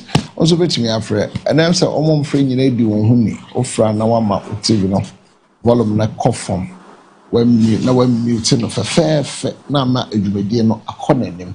Yanko go so anopay capital for God. So see, MPP is still far better than the NDC in terms of good policies and developmental projects. So 2028 is coming like Kakai with Dr. Mahmoud Bawumia for a better Ghana. Regards to Honorable Mavis Hawa Kumsin, the MPP National Women Organizer, Hopeful Justin Frimpong Kodia, General Secretary of the MPP. It still maintains it is possible. This one is from, it says, "Good morning, MBN TV. Joseph Teta is just speaking English. For his 5-minute submission, he couldn't mention any facts or evidence." TFLO's Deborah sends this one in. All right, so for the sake of the arguments, these are some of the real plotters we did for financing. What are the real numbers? Breaking down the 15.6 billion versus 44 billion, and also the 60 million plus debate. This has gone also. This is a graphic produced by the for MBN. So now officially 15.6 billion amount of Ghana reported as financing government alone in 2022 only. Now, if you come to the 44 billion Auditor General Report broader review fixture, okay, so this is where the debate is, where the expanded figure covering multiple exposures or clarification, including additional financial support beyond the narrow 2025 figure. Sorry, it was supposed to be 2025 figure. So the broader scope clarification is this. And then this is a single, it's supposed to be 2025, a single that has been shown. Now, when you come to the 60 million plus, the total estimated COVID-era financing 2020 to 2025, cumulatively, the central bank supported government over several years, often used as debate as a printed money. Okay? As a printed money cumulatively, is this to support during the COVID year. Now, the different figures, the different timelines are not necessarily contradict. If those figures represent different timeline, why wasn't this clearly communicated earlier? That's 2025. Now, at what point does central bank support become harmful to the economy? There's another question. And did the financing directly contribute to inflation and cedi depreciation? So this is for the national debates. And I'll leave those questions for the two of you to look at it. The other graphics that we produce, which is the who manages better for both of you. So I have here the NDC and I have here the NPP. So I have the elephant here. Why is City so steady? No, we are looking at the graphics. Yeah. Okay. So now, economic growth, that is the indicator, job creation, inflation control, and debt sustainability. Now, if you come to the period 2009-2016, oil key policies, the oil production expansion, the Jubilee House, infrastructure, heavy spending, STX, set up public investment, peak 14.7% 2011, and then peak growth 2011-2023, oil boom. Slowed economy was 2014-2016 due to deficit, power crisis, and then also the falling commodity prices. Now, the key policies there was the public sector expansion, youth employment initiative, the YEA, the NAPCO Foundation, results significant public employment absorption. The criticism, government-dependent and temporary jobs. Those jobs were temporary.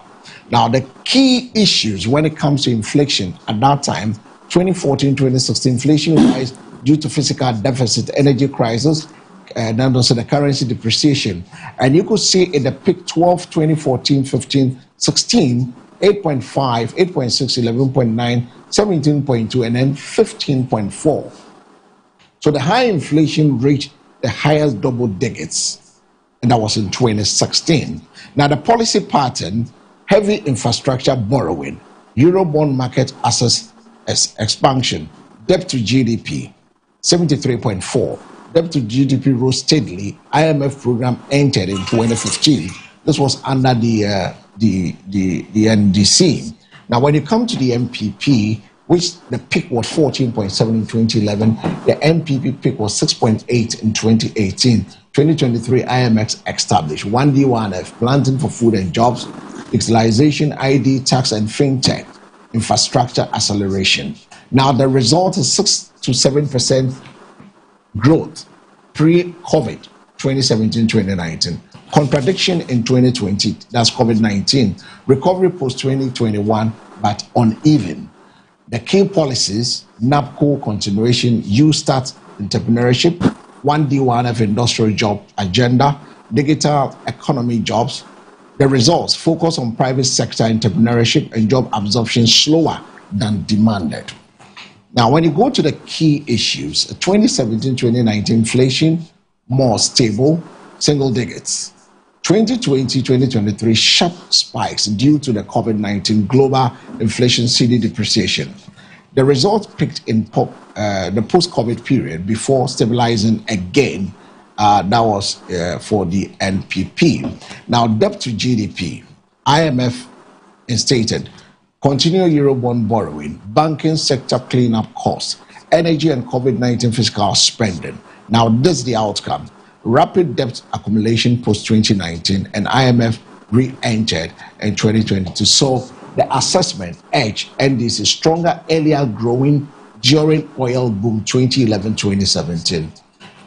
Edge mix NDC stronger in public sector, MPP stronger in private sector agenda. Now, when it comes to the edge, MPP better stability was 2017-2019. Now, no clear edge. Both periods saw rapid debt accumulation.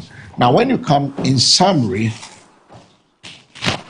NDC 2009-2016, stronger in 2011-2013. That's growth, jobs, public sector strength. MPP, public sector strength, stronger 2017-2019. So they are tied both here. Now, when it comes to inflation control, weaker 2014-2016 for the NDC, stronger for the MPP 2017-2019. The MPP had the edge. When it comes to debt sustainability, debt rose steadily, debt rose rapidly, steadily under the NDC, rapidly under the MPP. So there's no clear edge here. So the single winner policy at specific time, the challenge is that the judgment is in the details we have put here for our viewers to know. So we have to take time to work on this for our viewers. And that is just to bring to the ferrule that we are still pushing for a better country to be built by both sides. No, we are listening. I'm listening. I'm focused. I'm observing all that. I'm just looking at the indicators. If 2009 to 2016, and we've been able to make such impact compared to so it means that something happens within each of the governance that really doesn't translate into sustainability. Thank you. So where is the problem? So there is indiscipline, physical indiscipline with from both sides. No, particularly from NPP. You see, I'm not saying NDC is far better, but if you look at what is happening now, I mean, we all take the blame one way or the other. I mean, and I admit that all of you are not managing Ghana. Exactly. So we agree that we are not managing. But now, there's been some level of accountability. There have been some level of physical discipline. There have been some level of ongoing transformations to be able to salvage that. We have learned from our lessons. As His Excellency President John Dramani Mahama said, he said he has learned from his past and he doesn't want, and his past has been an indication for his future. That is why this time around, in our next 4 years, we're making sure that we make things right. So all that I'm appealing to Ghana, they should be patient with us. It's just a matter of... Joe said Ghana should work. There are steps. There's no financial discipline in NDC. Let me just state this. If MPP used 230-something million for the presidency machinery, how many people they please don't go there. No. I will go there. That is my. So let me state it. When you were saying your things, I didn't ask you not to say that. So if MPP used 230-something million, okay, to take care of the elephant-size government machine that you termed us, okay, and you are using almost 800-something million for the government machinery for your lean government, who will you say is financially prudent? Who will you say is financially prudent? So as for all these talks, you can say it, but when we just oppose it with what is happening on the ground, then you will know that you have no legs to stand on. But what is happening, we are all seeing it. What is happening is what we are all seeing. You are saying that you are transparent. What else do you want us to do? You are saying that you are transparent. So clear. When we came to power, there was the issue of vetting. You understand? And then Okujeto raised the issue that they have been bribed. And then they caused the government. Joti, why are you doing that? You said something. I don't have what evidence to say. You haven't even. What do you want me to prove? I said what is happening doesn't correlate or resonate to his beliefs. But he doesn't say that. No, please, no, don't do this. Joti. No. Joti, were you in Ghana? Please. I'm in Ghana. He said what is happening. It doesn't resonate. What is happening? So what is happening? He never said that bribery and corruption. What are you trying to mean? Joti does not know what he's saying. What do I give me the check it. Please. There was. Joti, stop that. You have spoken. Let me speak. Okujeto said they have been bribed. It's not true. And then, that is your version. The people are watching. He said it doesn't. Okay, just you guys hold on. Hello. No, but we don't do that. Hold on. You talk. Hello, good morning. Fine morning. Good morning. Almost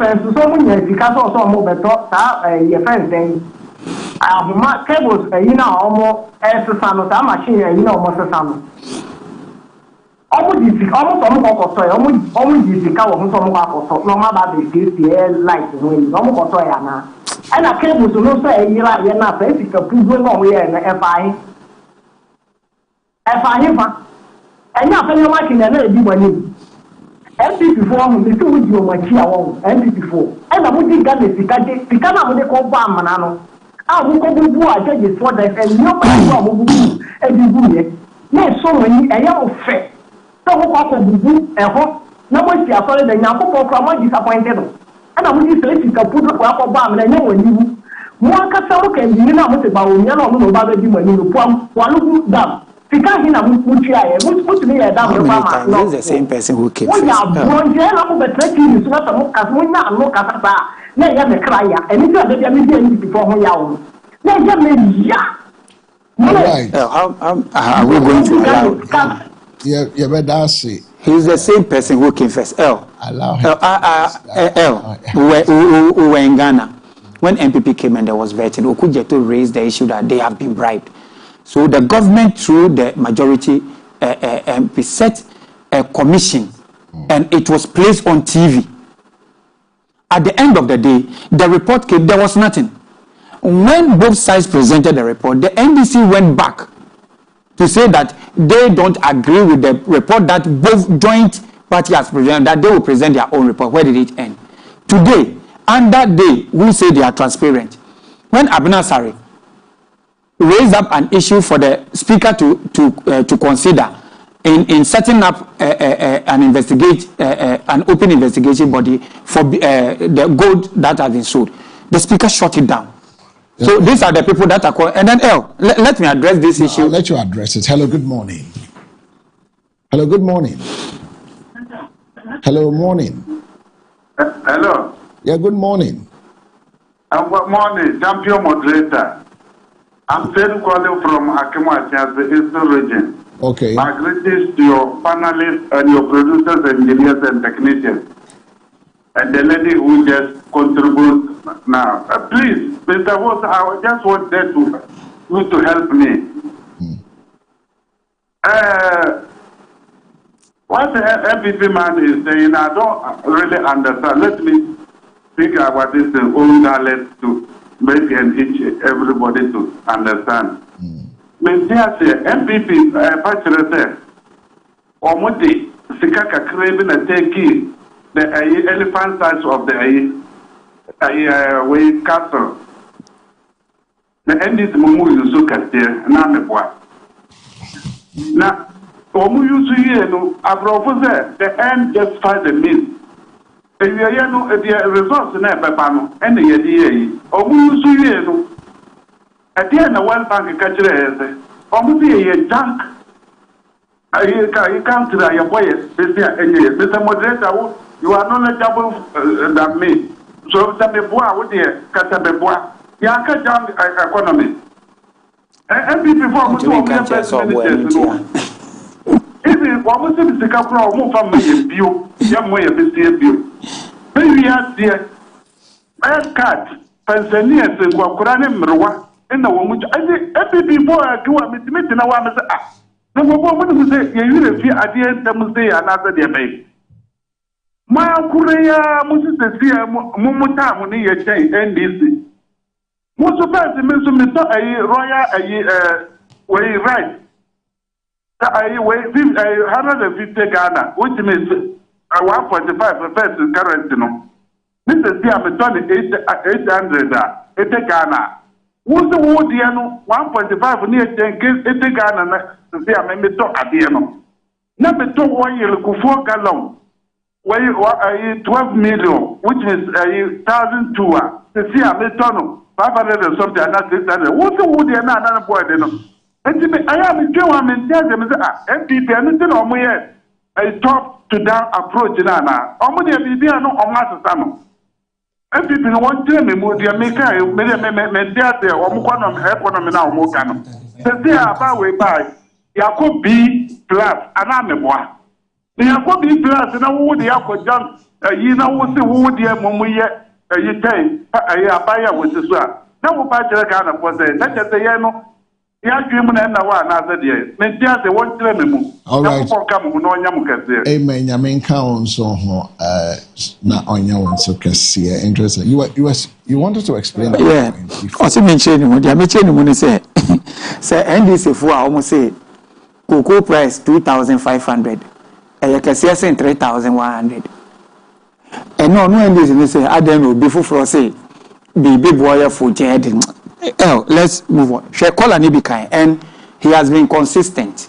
Baby of Fra, Obeka Pualugu, Obeka Cecilia Dapa, Obeka Addison, Siko Chaya, Obeka Kenofriata issue. But Ken, I hope and pray that Ghanaians will see through NDC4 strategy and move away from there. Ken Pualugu, NDC4, and hello, good morning. And then put two thoughts together. Yes. Hello, good morning. Hello, good morning. Minister Ojinapo sat at Hello, good morning, boss. and said no money have been paid. Contrary to that. Okay, for my name, yet you. As well, I put up a word in my man say. I think Ghana president say, Ya Paratopa, money to the Obio, and the Obo Abuka was three. Is there usually that never say here, but they will be Yatipa. Propaganda ne de omo yɛ nyinaa yɛ enipia obi anipia ano kyerɛ sɛ wantra odi yɛ ɔbɛyɛ bia no kene bɔre sɛ kene bɔre sɛ kɔ yɛ ndu de wɔn fa na mo do propaganda bɛ nya ntene ka wɔn ta bɔre yɛ ntene ka sɛ ne wo bi bɛyɛ because gara mo di no anu bi wɔn bɔ pusia wɔn a bi ani wɔn bɔ pusia yɛ adwuma wo awɔ da mo sa tɛ na mo di na wɔn gye ka wo na wɔn yɛ adwuma ni mo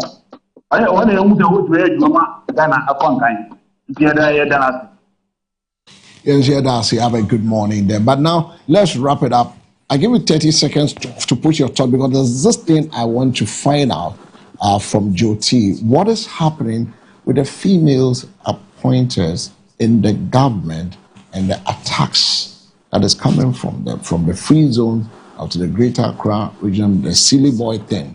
I think it's one of the funniest episodes. It will remain one of the funniest episodes of our political moment in recent times. Yeah. So, you wanted to? Yes. The NDC has consistently pushed this propaganda of Bawumia spending money. Bawumia is not a spending officer. He was a vice president. He does not pay any contractor. He does not pay anybody. But the NDC pushed that propaganda, that lie, and it fell into the hearts of Ghanaians. Now, John Jinapo went to sit in front of the Public Accounts Committee and stated, because Abna Sari asked him, and he stated that for his checks, no money was paid to any contractor at Pualugu. But still, the NDC will continue to say, because for propaganda effects, it builds up to them, because that is the way they are. Now, with the issue of Cecilia Dapa, what didn't we say about Cecilia Dapa, even media people? At the end of the day, where is Cecilia Dapa's issue? NDC is in government. If Cecilia Dapa has taken money, why are they not prosecuting Cecilia Dapa?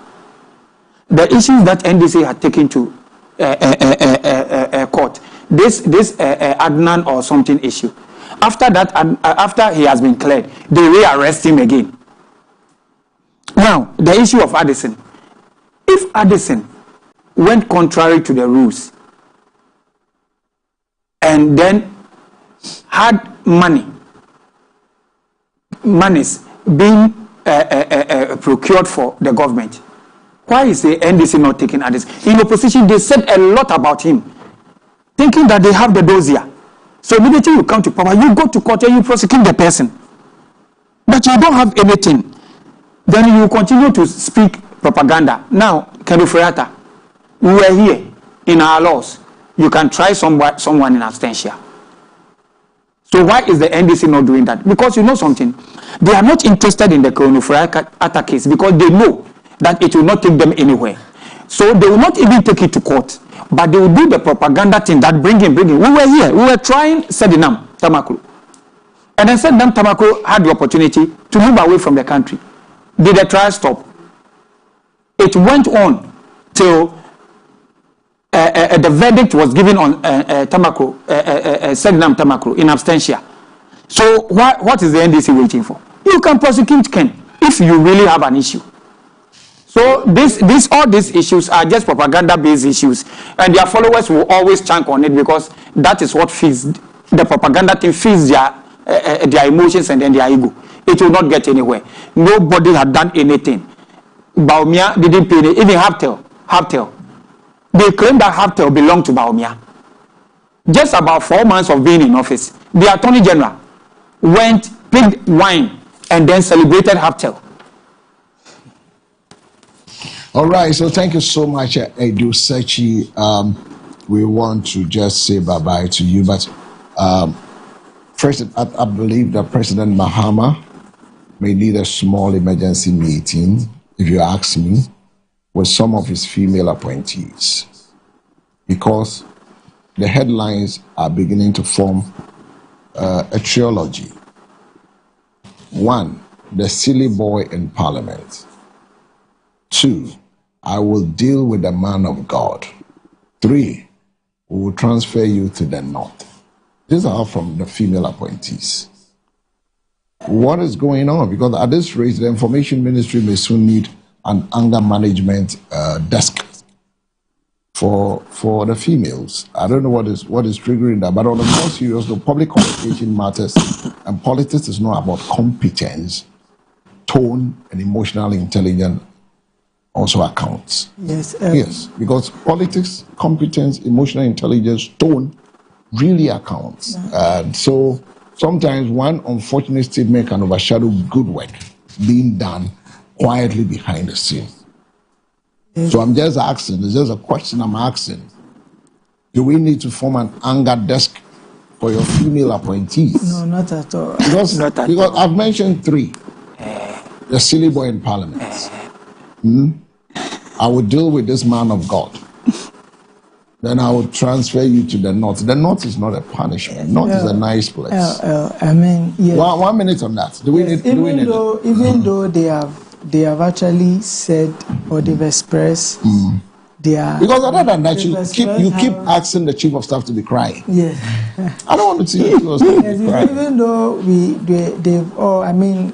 There has been oftentimes emotions sometimes get overboard. No, that is why I'm saying that. So we need what I'm saying is that politics is not only about competence. Yes, it's about emotional intelligence. Yes. And we agree. It is not only about competence. We agree, but all that tone says and that. But even those who are saying that, are they competent?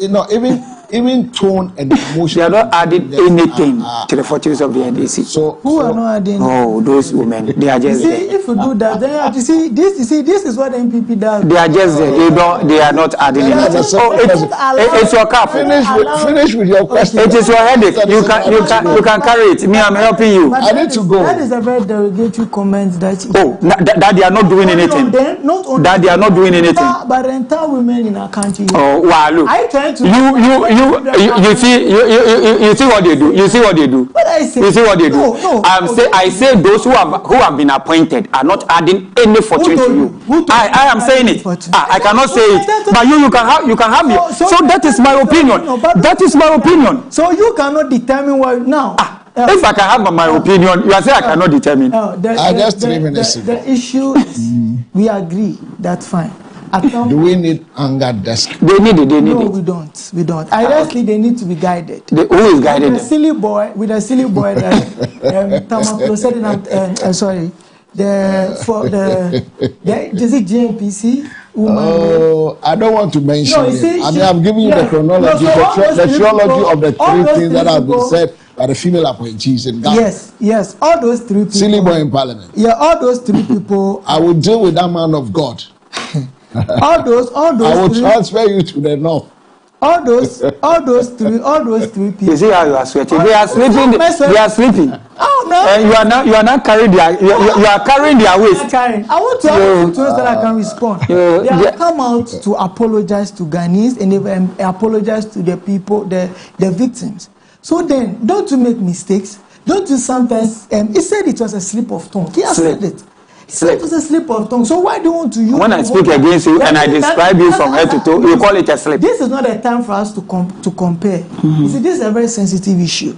Now, people make mistakes, and today, if they've come out and out of anger, and they've actually who and get them? Who and get them? Actually explain that. Who and get them? Does not warrant you to come and say that they are. I mean, what meant? But that is my. So and we also want to say very sorry. Thank you so much. You know something? 30 seconds. You know something. Sometimes I'm amazed by how the NDC think that they have the right. They have the right to say, you can sit here. You can sit here and say that Nana Akufo-Addo has done nothing. You can say that Nana Akufo-Addo has done nothing, and nothing happens to you. But if I say your women are not doing anything, you actually say that. Don't change the goal. Actually change what? They are incompetent. They are not adding anything. They are incompetent. Oh, please. That is what you don't want to hear. You don't want to hear that the women are incompetent. All right, 30 seconds is up. We may belong to different political parties. But you can say, you have been saying things against MPP. You say things against Baumia. And you cannot take what politics. This has nothing to do with Ghanaian women. This has stop that. Stop that you're patronizing. You are patronizing Ghanaian women. They know you. You don't respect them. You don't respect the NDC. You don't respect Ghanaian women. Today, what? Thank you so much. They are incompetent. They only insult people. They are incompetent. They only insult people.